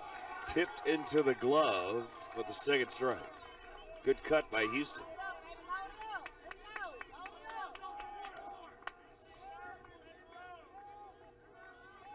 Houston's 0 for 2. Actually 0 for 1. He walked since last time. Yeah. Yep. Timeout, and the runner will have to go back. He's not going to do so willingly. Well, I guess he is now. Diaz with a little Altuve look to him. In a lot of ways. He is not real tall. But you got to believe, as a pinch/courtesy runner, he can go. 2-2, 2 outs. Houston got the curve outside. Whoa! They wanted that one. And a stolen base. As Diaz takes second. Huh. You got second and third now. Full count, 2 outs. Scotty. Houston sends it to short. It's booted. The runner scores. We're tied at 2. Houston with a hard hit ball. And that scored the runner. Well, you've been Christian Kelly. Scott, you've been pitching all day, and then suddenly somebody hits a howitzer at you. He blocked it with his chest, you know. Are we giving him a hit? No. Sorry, am I being hard on these guys? Am I being hard on them? That's a pretty hard hit. I don't know. Think about it for a minute. New hitter, and he was going to bunt his way on. Noah 6, 8th place hitter. So, we've got brand new ball game. But that was hit at Prater, who was the pitcher, hasn't been at you're short, right? So he wasn't, hadn't caught one at short today. Yeah, I may have misspoke about it being Prater, but yeah, he's. But just making the point, I mean, there's a high fly to left. Fuller should get that easily. So I'm going to let you think about whether we give a hit or not. Can we get a replay during the break? I want to look at it again. Let's do that. We are tied at 2 here on Jeff Coed TV, going to the bottom of the 6th. You're watching baseball. We'll be back.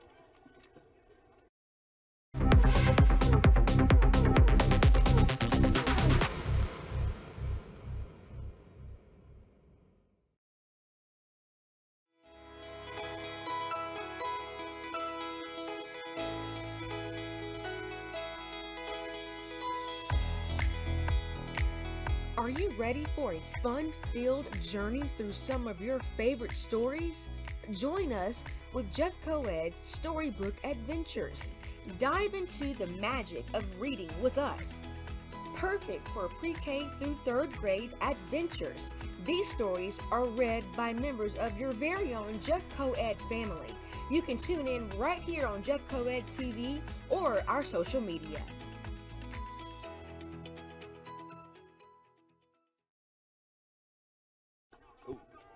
Beautiful. Wow. Shot by Randy Mize, our center fielder. As the sky looks golden there just above the trees here in Oak Grove. We've got a ball game. It was a good ball game before, but Oak Grove went up 2-0 last inning, and then Hueytown answered in the top of the 6th with 2. And so we're tied again. So stepping up is the catcher, Olin Bryant, the cleanup hitter.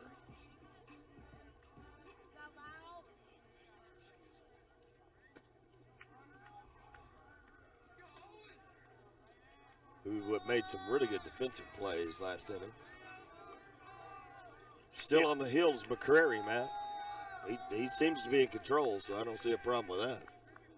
Well, he's given up 5 hits, but he's been in control.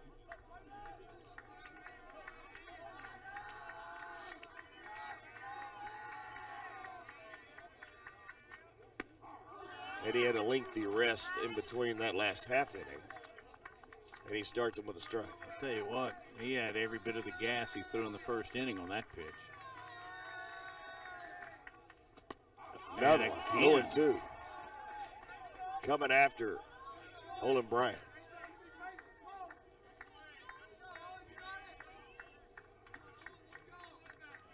He has walked and flown out to center. Why, cheese, he went after him 0-2, and that's a strikeout for McCrary with gas.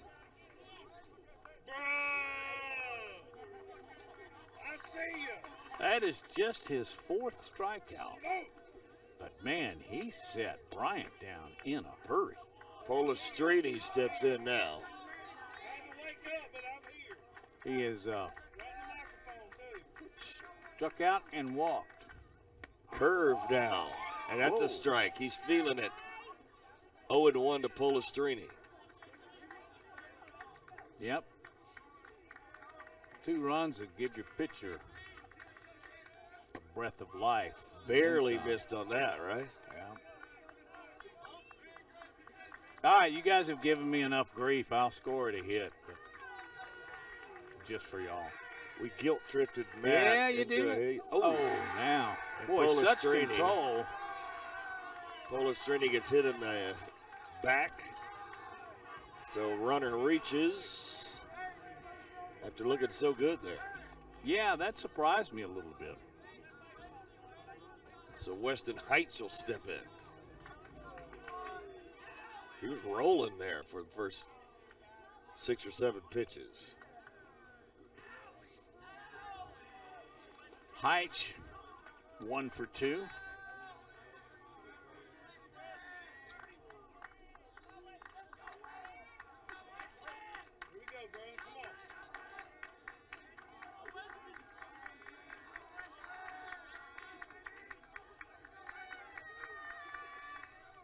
more deliberate now, and I think he was going to get that call, but it was fouled off. Yeah, he by checked the Heitch. swing. Yeah, that was a good pitch.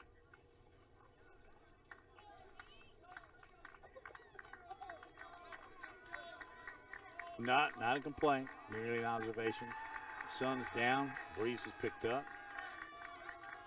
It's a lot chillier than it was when we started at 4. High pop on the right side. Davis, again, has room, enough room on a visitor's field where he didn't have to worry about it, and that's 2 outs. You mentioned something that's very important. Visitors field. You don't have time to come over here and scout your territory. Just a little bit, you know? Yep. And that little bit that Davis probably did in pregame helped him out.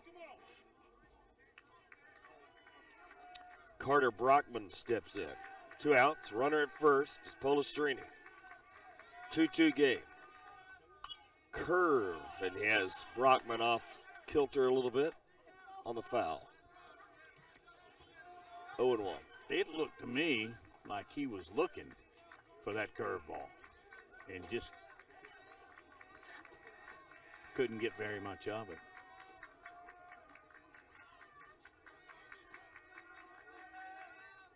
Ooh, went around, I think. Yep, he did. Real high fastball around the chin, and Yeah, Brockman couldn't hold up. he was looking fastball, and he got one, but it was up, and there's no way he was going to catch up with that. So it's 0-2.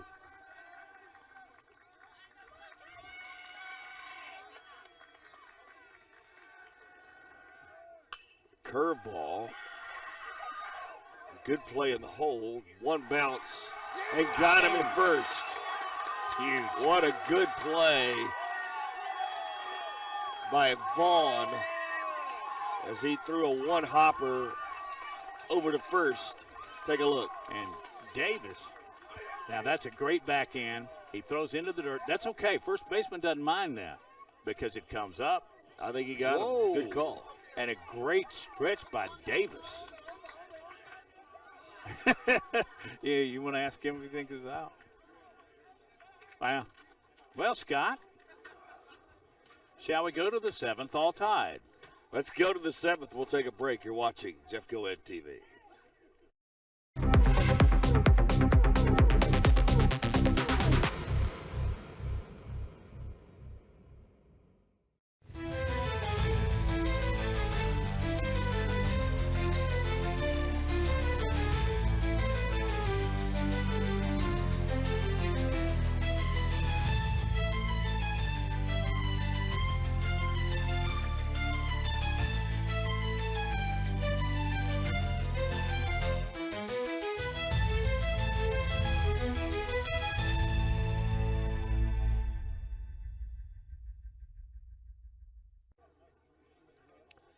Welcome back. Some of the fans here at Oak Grove, Scott Griffin and Matt Coulter. 2-2 game here. Oak Grove, number 3 in 4A. And Hueytown, 9-5 on the year. Oak Grove, 8-1. 2 really good baseball teams. As you would expect, tied at 2, heading to the top of the 7th. And really good baseball game, all of which we anticipated. Top of the 7th we go. Scott Griffin. Brody Black stepping in, and he bunts it. Diving play by Heitch, but he couldn't get it. Little surprise action there, trying to get on base.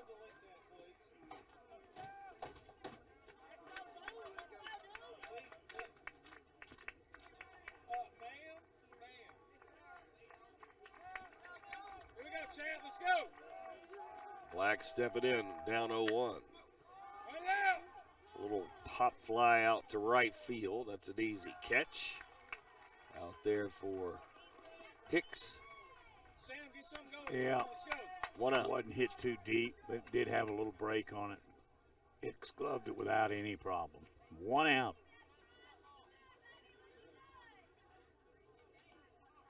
Coming up now.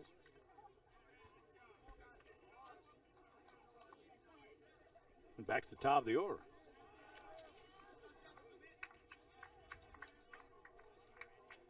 Yep. Sammy Vaughn. That was Chapman that popped out to right field.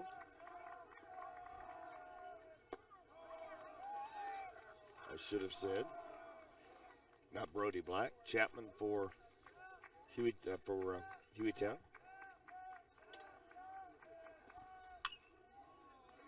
Fastball to Vaughn. That was right down the middle at the hips.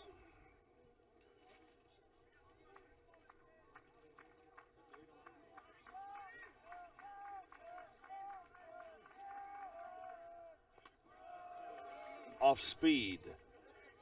Doesn't find the plate.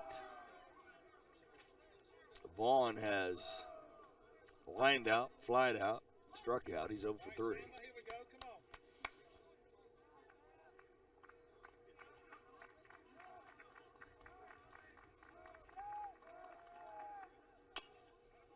Chopper.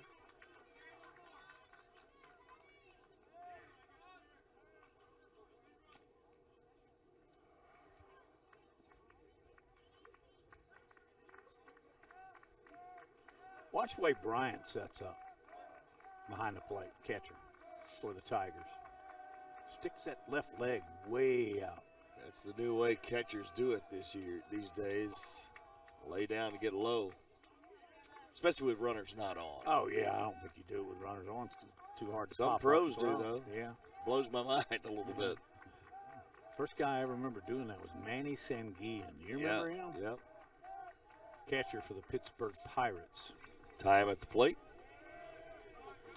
as Troncalli's been a little bit more deliberate this inning. Great observation and very true.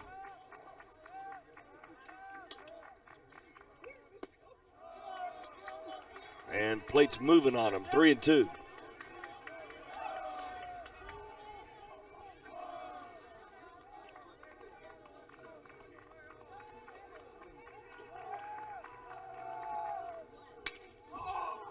Hit it pretty sharply, but it cleanly fielded it short by Prater, and he throws him out. All right, Bronny, here we go. He didn't look like he just stepped in at shortstop on that play. Just smooth. And a good throw, 2 outs. Sam, solid. Solid, Sam. Bronson Moore is in. He's scored a run, got a couple of hits for the Gophers.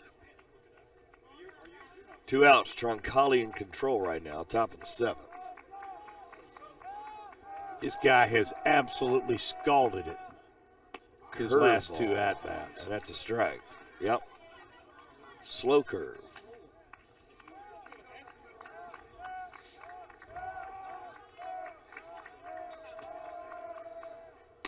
Comes in with heat. Beautiful pitching by Troncalli. He may have a little bit more giddy up than the other 2 pitchers we've seen.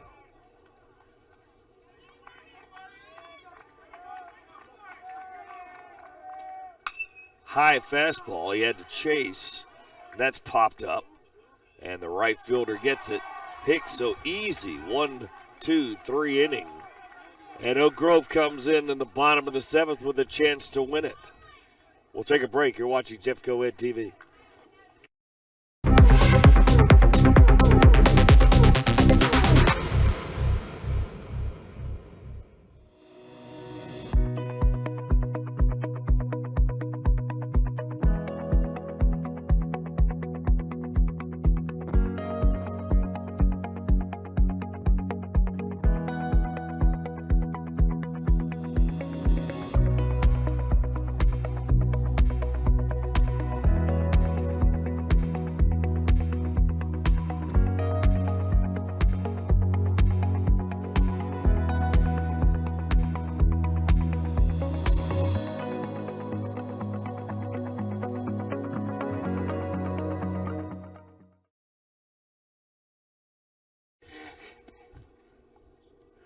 There's a great look from center field at the Tiger Baseball Stadium.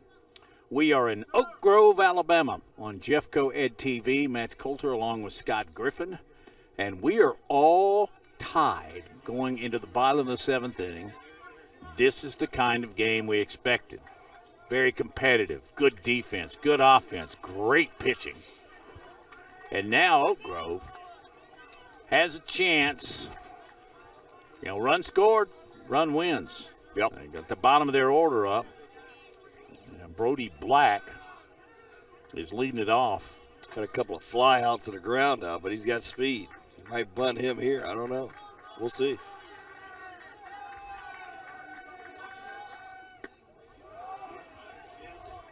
Boy, he had a good cut, but he held it up. And we have a new pitcher in for Hueytown, looks like. Check that number. That's 15. Will Vaughn. His Vaughn. brother is the catcher. Well, there's Collins and then Vaughn, so. And he comes in with heat. Man. Says, see you later. 3 pitches, 1 out. And that's a pretty good hitter. You just whiffed. So Will Vaughn comes in for McCrary. Yeah, Prater.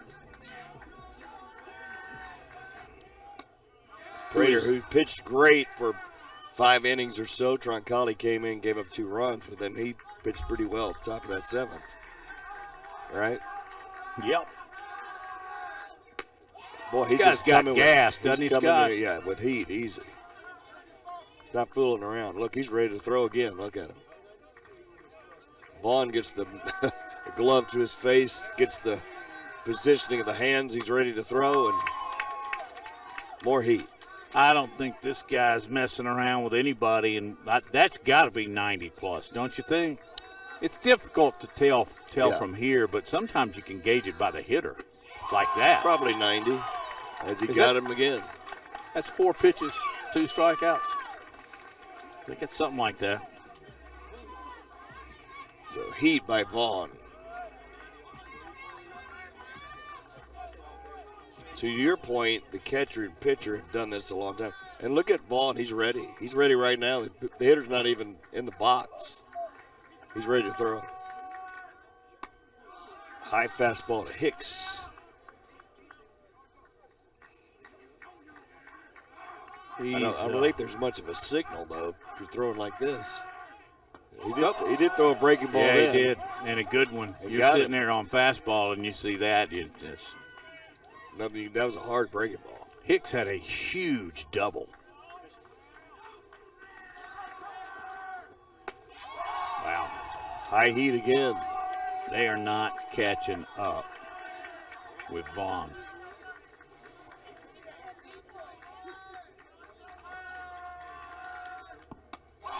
Struck him out. We're going to extra innings Wow. as Hicks strikes out. Struck out the side, did Vaughn. 2-2 at the end of 7. We got extra baseball for you right here on Jeff Coed TV.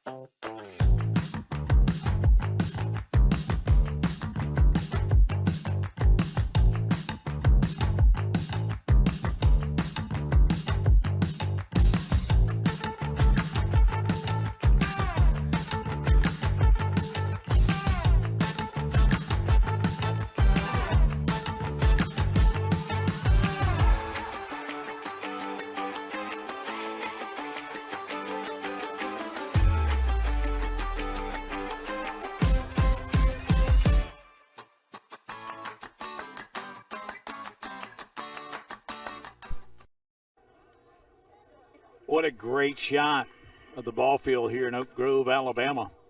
Homestanding Tigers, 2. Visitors from Hueytown, 2.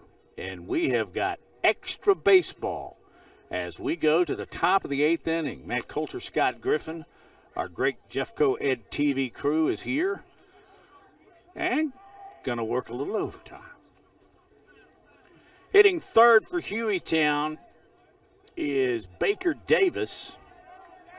He is 0 for 2. He walked his last at-bat. And And he's capable of putting the Golden Gophers up with just one swing of the bat. As we mentioned earlier, he is the nephew of former Major. Hey, there's Randy Mize. All alone in center. Wow. That was a deuce from Troncalli. Wonder how many games that man's got under his belt. Here's the 0-2. That's Kent Korn to center field. Black over. He gloves it. 1 out. And following Davis will be Hunter 6. And there's a look at Davis. A little upset. He's talking about his uncle, Russ, played at Hueytown. And then many, many successful years in Major League Baseball. 6, number 6. Just a bit low. Only 9 hits in this game. 4 for now batting Hueytown. 5 for the homestanding Tigers. Foul back and leaving the count at 1-1.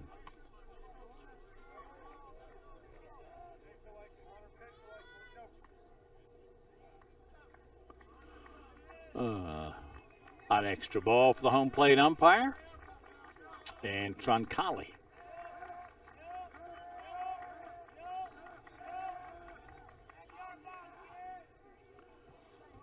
He's 6 steps out for a moment. Fastball. Back. 1-2. 1 out here in the top of the 8th.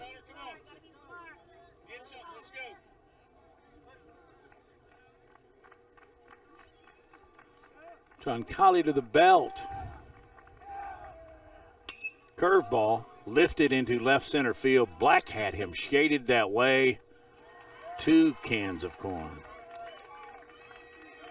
2 fly balls to center field, and Jarrett Vaughn, Kahn, the catcher, will bat with 2 outs here. Again, as you see, 2-2, Gophers and Tigers. Just a bit high on the breaking pitch.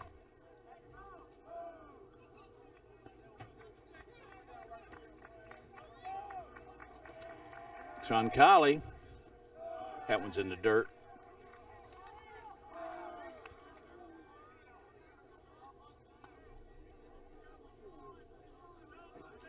Kahn tonight has reached via the walk, fly to center, and struck out.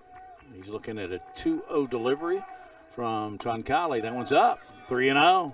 Chance to get a runner aboard here in extra innings.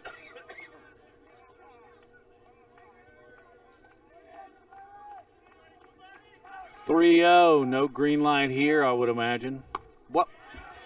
Well, he thought about it, checked his swing. It was a strike. So it's 3-1.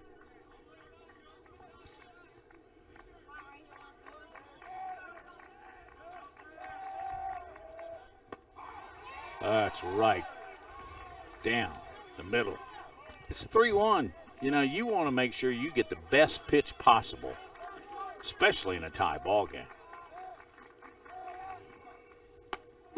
Swing and a miss. Kahn goes down, and Troncalli has the 1-2-3 inning. It's still tied at 2 as we go to the bottom of the 8th inning here in Oak Grove. You're watching baseball, high school baseball, on Jeffco Ed TV.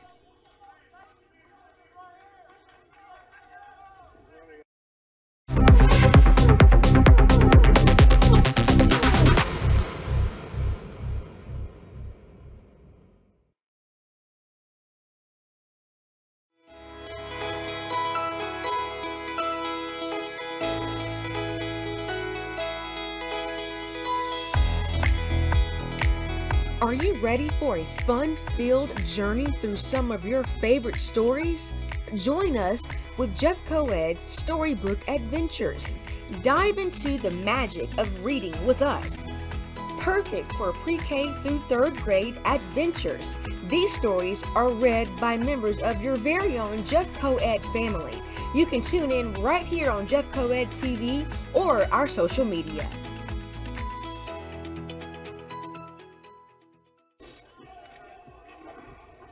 Welcome back to Jeff Coed TV. Will Vaughn on the hill. He was unhittable last inning.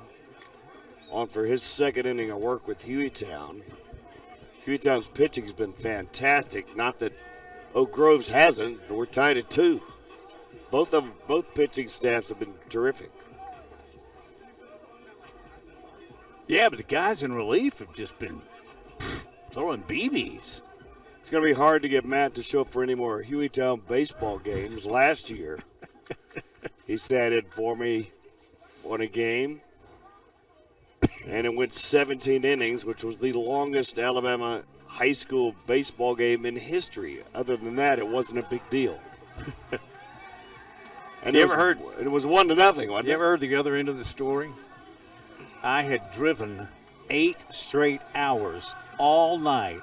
My daughter in Tyler, Texas had gotten an award, so I went out there. Hey, I got a baseball game. I can do that, 7 innings. Pat Coyne was my partner. Yes. Yeah. We did 2.5 games. I wouldn't trade it for anything in the world. Jay Fuller comes up, and that's heat from Vaughn. He took a healthy cut, but missed it. 0-1. Fuller the lefty, 1 for 3. That pitch won't count. Of course, Fuller, again, as we've said a couple of times, a UAB signee for Casey Dunn. Good-looking player. Drove in a couple of runs early in the game.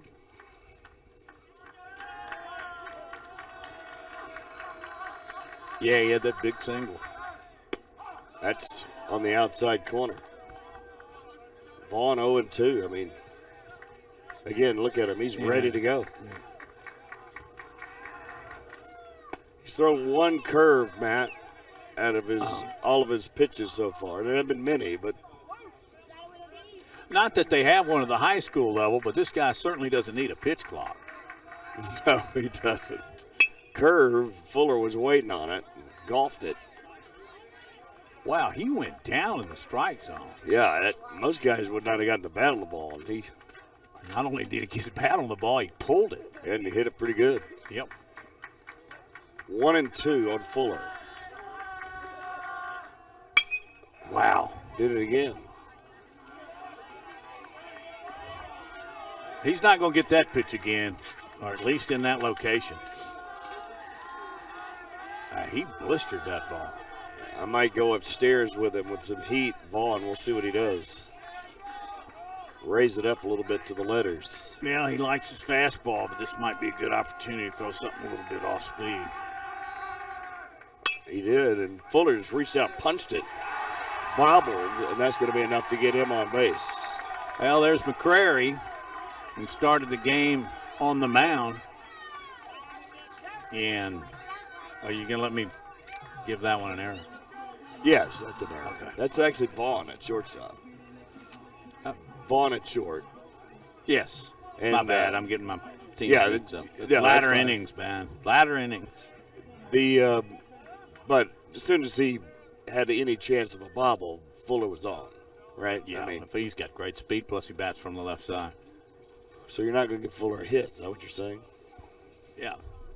That'll make you feel bad. Yeah, you really put the guilt on me, even though that one was obviously an error. There was some question about the other one, and then I changed my official scoring. Not that it's really official. That is tough on these kids. Yeah. Dalton Troncalli steps in. He's been in relief for 2 innings. Started the game at shortstop. Now he's hitting and has a chance to bunt Fuller. As all you need's 1, and this game's over, and you got speed at first. Well, and you can bet both Hueytown and Oak Grove, 1 through 9, can bunt the baseball. And that's what Troncalli did just then, just up the first base line and foul. Bunts it up in the air, is caught, but Fuller gets back.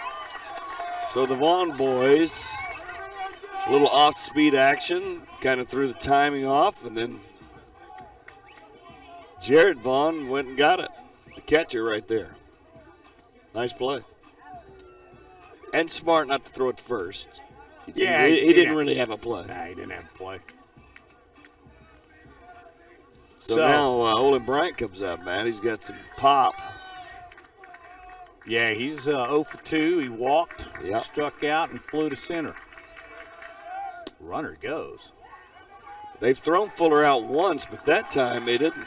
Got a good jump. Now, I think there was a little bobble on the pitch, caught by the catcher, and that pitch was up.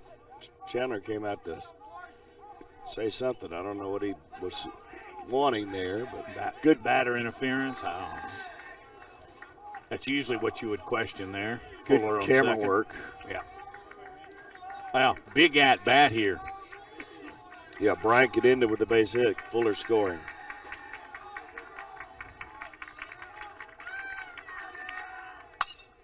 That's deep, but it'll stay in a park. He might have ended it. No, right to the wall. Fuller Smart. advances to third. You're right, that's smart. Most guys would have danced off and not. But now he's 90 feet away and a pass ball with a fairly big backstop here, right? Yeah, and you got speed and Fuller on third.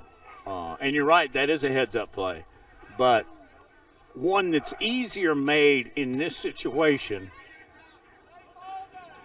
in a tie ball game, if it's any deeper, it's out of the park. Yeah. Or if it rolls off the fence, you're going to score anyway, right? That's right. So go back to second and put a lot of pressure on the pitcher and the catcher, as Scott mentioned, in the case of a wild pitch. Polistrini steps in, and he's way out in front of that breaking pitch by Vaughn. By the way, let's recognize Hunter 6. Goes back. Back was close to the fence. He made the catch. Another off-speed, Matt. Same pitch, even lower, and another wave by Polistrini. 0-2. That's why you get 3 strikes. Did it again, and Polistrini that time fought it off. Yeah, he was a little bit more prepared for that one. 0-2. 2-2 game.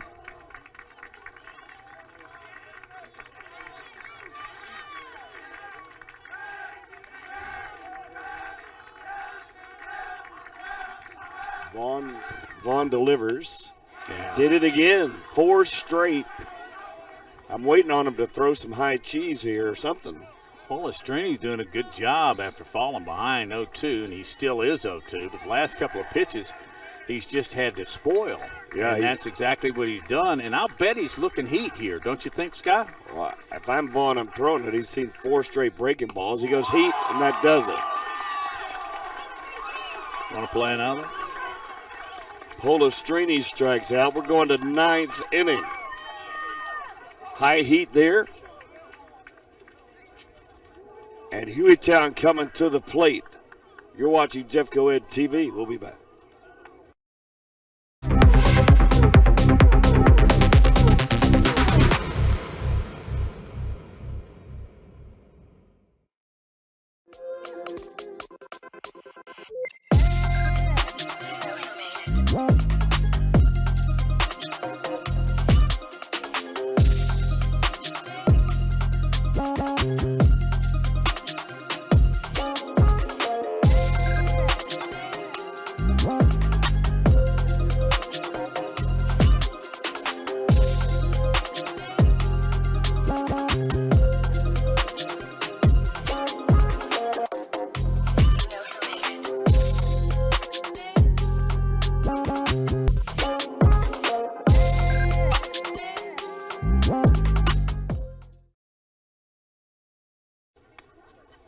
Under the lights now. We started with the sunshine, and we've moved to the lights here at Oak Grove. Still a beautiful setting here.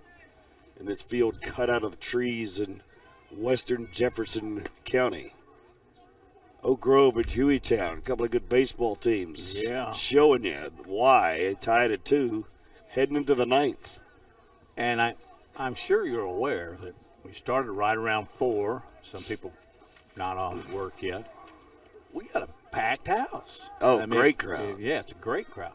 And a lot of them probably getting here now because they've got a child playing on JV. And that game is to follow.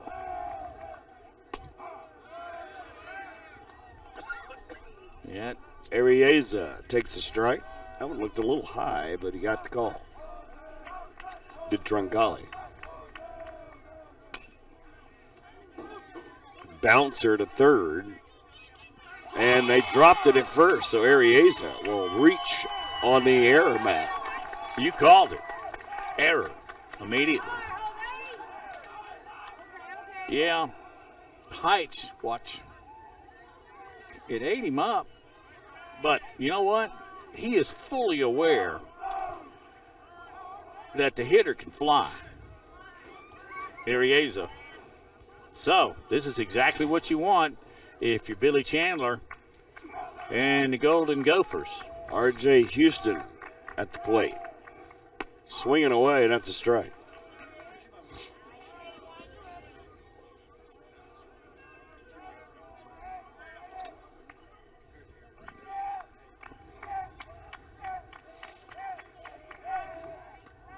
Throw over, not close, just a token throw. Haven't forgot about you over there for Troncalli, who's come in and pitched pretty well. He gave up 2 runs, but he's been pretty solid since that time. Houston takes a bunt down the middle. Oh, excuse me, takes a strike down the middle on the bunt attempt, man. Yeah, he just kind of put the pink bat out there. Which, by the way, I like it. It's got some pink and some mauve and some light blue. 0-2. Wasted pitch. Good block there by Bryant. He looks pretty crafty behind the plate, doesn't he? Pretty natural. Yeah. I like both the catchers in this game. One made a put out at the plate. Another one threw a guy out at second. Blocking a bunch of pitches.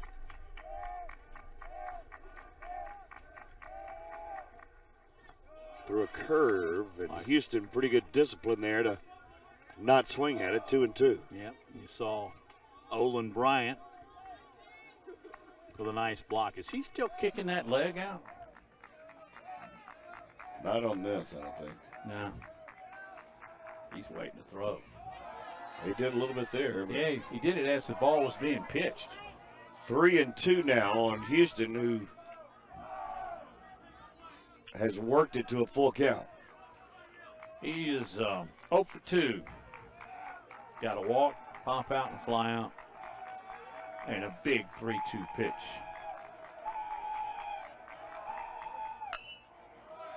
Tying him up, but he fouled it off. Staying alive, Scott. Saturday Night Fever on a Friday night.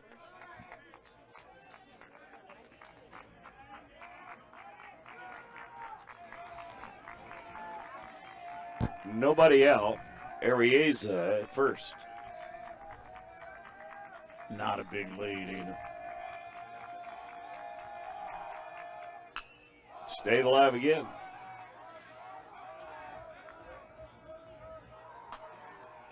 He's not taking a full cut, Matt, but he's doing enough to get rid of the ball. Yep. And he's adding to Colley's pitch count.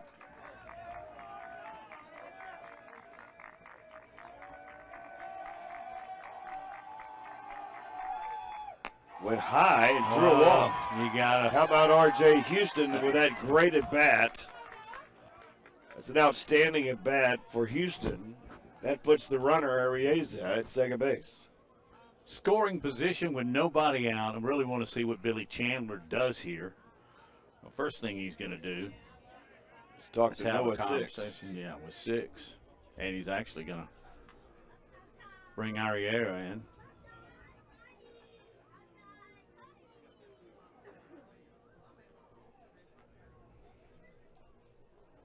So they I mean, does brief that discussion. I don't know. does that automatically tell you it's going to be a bunt, and your second base runner's got to be acutely aware of it? And just, Or is it a ploy, it could be either.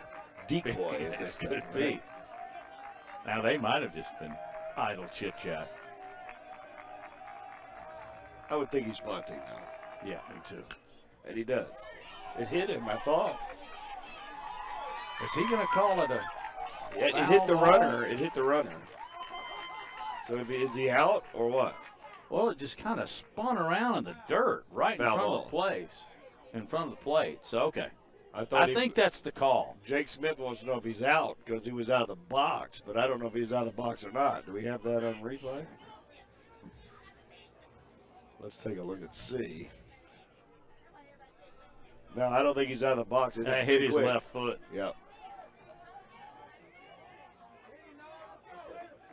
So good call by the umpiring crew. They've been pretty solid today. That'll go up as a strike, and I'll bet he's doing it again. He did it almost too good, didn't he? Yeah, it checked up like your wedge. I think it would have done the job, though. Yeah. Oh yeah. The intended target, anyway. 6 squares around again. Better bunt, but foul. Well, both these teams know how to bunt. It's just that they haven't done so successfully. You get what I'm throwing at you? Yeah. That was going to be perfect. That might have loaded the bases. That was so good, but Yeah. just went foul. Do you ask him to bunt? I on do. 2 I think strikes? he's really Yeah. good at bunting. Yeah.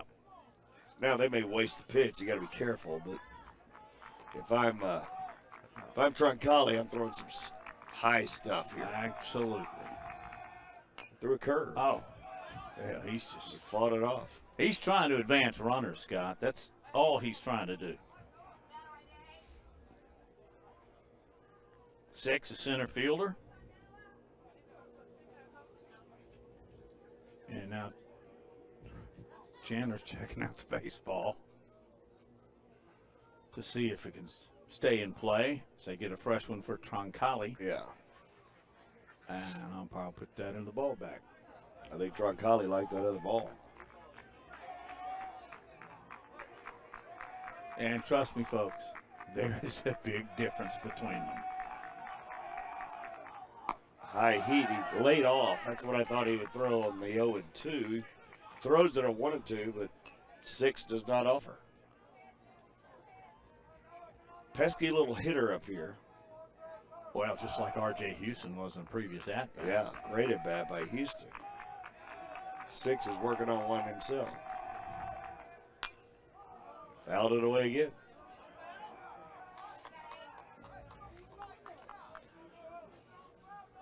Well, they're right now they're working on Troncalli's every last nerve. I mean, he has thrown 5 or 6 pitches at least every hitter in Good this pitches. inning. Good Yeah. pitches. Yeah, Another curve. Did it hit him? it Wow. hit his wrist. And the curve hit him. So it's runners at every base. Nobody out. So 6 didn't make a huge effort to get out of the way, but he's a tough little No, kid. he didn't. I do think that Jake Smith, he walked about halfway to home plate.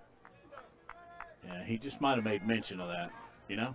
Yep. Like, did he really attempt That's to a get out of the hard way? call, though, isn't Oh, is it ever? it? I mean, Especially when it's inside like that. That's Now, a if it's at the hard- hip and nobody moves, that's a hard call. yeah, High school especially. It's Yeah. hard enough. I don't think you make it as much Yeah. at this level as you do as you scale up. Come on, Chad, let's go. So Caleb Chapman stands in. Could be a hero, and that was a half swing on heat from Troncalli, 0-1. You know, that tells me if I'm Troncalli, I'm coming back with it, and I'm coming back with it. You need an out. Bases are juiced with none. That may not be deep enough. And let might it go. be, You let it go. and he does. Good play, Matt. And then tell why you said that. Well, it's you can still tag and score on it. It could still be a sack fly.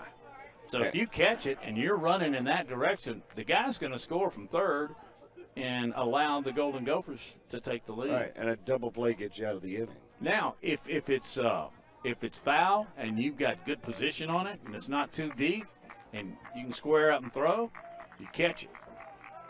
Pretty heads-up play by the right fielder. Heat again and hanging in there. Caleb Chapman. Let's call out Wiley Hicks with that heads-up play out there. Yeah, let's do Because it. his coach didn't yell at him to do it. He did it on his own. Yeah, he kind of got over there and just took his glove and wrapped it around his waist going, I could have caught it. I want everybody to know that. Curveball. Oh, Got wow. him. He got it. Froze him. Good pitch by Troncalli. That's a tough pitch in a tough spot. Now we go back to the top of the lineup of Sam Vaughn.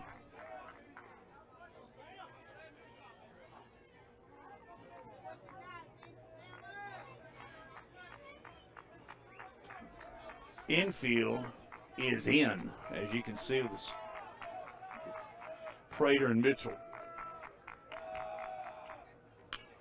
Another curve, but everybody's off of it. The timing just off. I think he was looking curve, and It still couldn't match it up. still right? couldn't match up with it. You're right. Yeah, I think he was too. He stayed back, just threw his bat head a little bit in front. Here, let's go. Come on. You know, as crafty as the hitters have been in this inning, in drawing walks and getting hit by pitch, Troncalli's trying to get out of a major jam. Man, he went upstairs with heat. 0-2. Wow.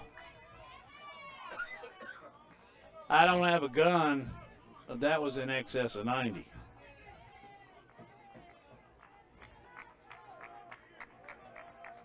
We're in the ninth, extra innings. Went up even taller, but that time Vaughn did not offer. 1-2. Tied at 2.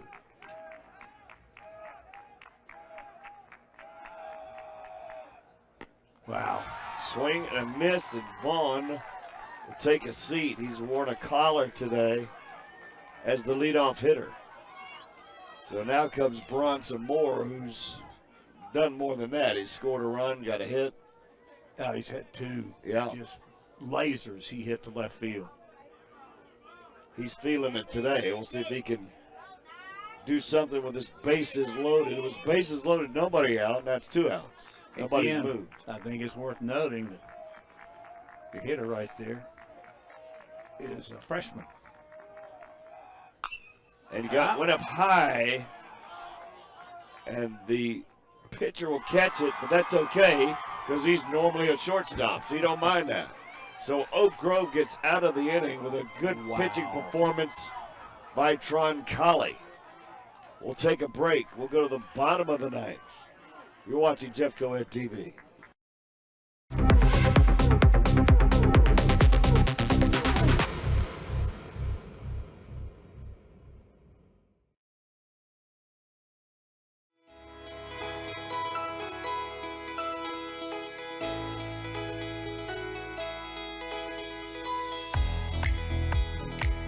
Are you ready for a fun-filled journey through some of your favorite stories? Join us with Jeff Coed's Storybook Adventures. Dive into the magic of reading with us. Perfect for pre-K through 3rd grade adventures. These stories are read by members of your very own Jeff Coed family. You can tune in right here on Jeff Coed TV or our social media.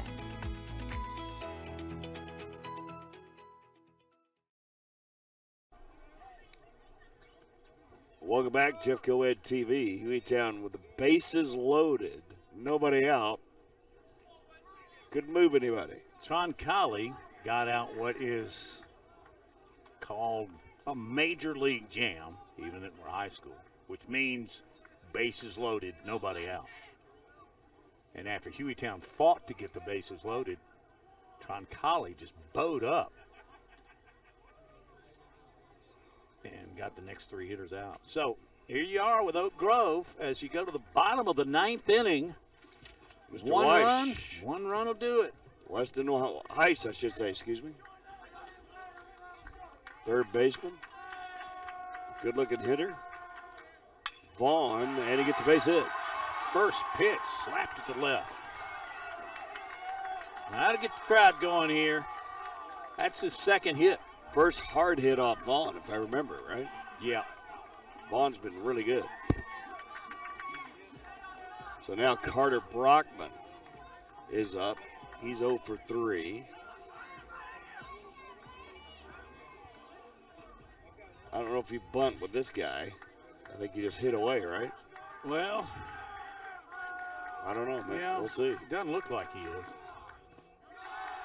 Bat a wagaman. Well, and now is you- usually a giveaway that you're not, right? Now you're going to make Vaughn throw you a strike. And Weiss getting a big lead over there, Matt. Keep an eye on him.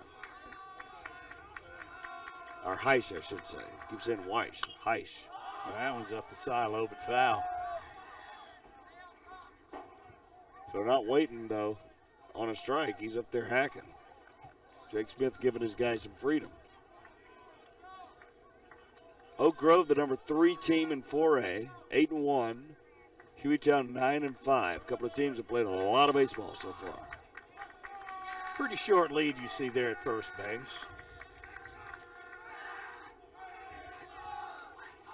Scott, I believe that is the first throw over we have seen in this entire baseball game, and we are in the bottom of the 9th. Yeah, haven't been many base runners, huh? Some. No, that's true. Heiss for the lead. Now they're going to bunt, Oh, and a good one. Up. and it's going to go foul. Wow, he surprised the park on that one. Well, With 1 strike, now it's 1-2. well, and you baseball folks will know this, but when that ball's down the line like that and you're charging from third and you see, especially the bunt that good, you see that it's going to start twisting off the line and foul. The minute that thing gets fouled, you slap it away. Went high heat again, and Brockman offered. Got out of the strike zone, and Brockman fell for it. Out number 1. That brings up your center fielder, the Deuce. It's Brody Black. He was 0 for 3. He's played great in center field. Heights might be taken off. Grounded to third. That And they wasn't had a little fouled by room. much. No. Got to protect that line a little bit more for Arieza.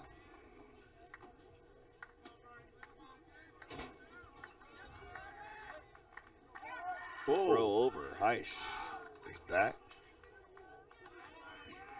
He was still walking towards second, but not far enough where he couldn't get back. But, man, you got to pay attention. And he's got a pretty healthy lead. Curveball outside.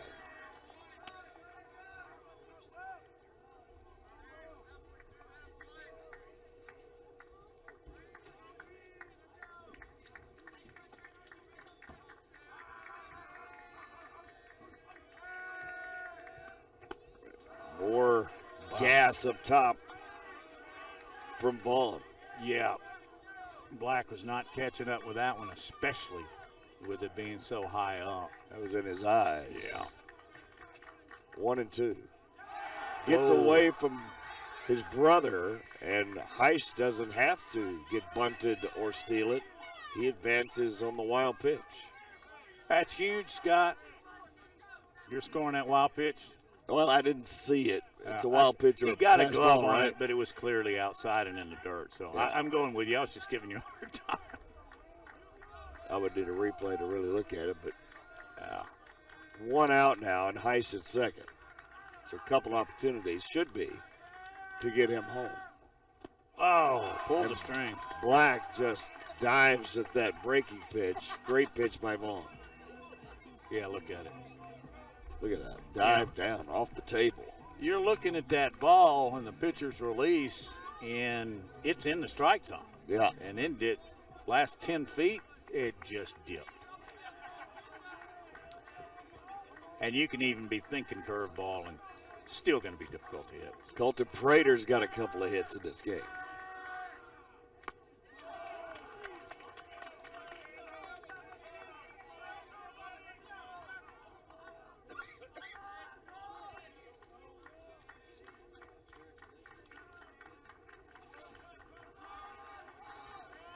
In fact, I think he had the very first hit of this game. Vaughn throws down. They thought they had him at second. I don't know if we got that way. We've got a bunch of Hueytown fans along the third base line here. Heiss has to be careful because Vaughn threw you all the way through. 2 outs. Not as dangerous.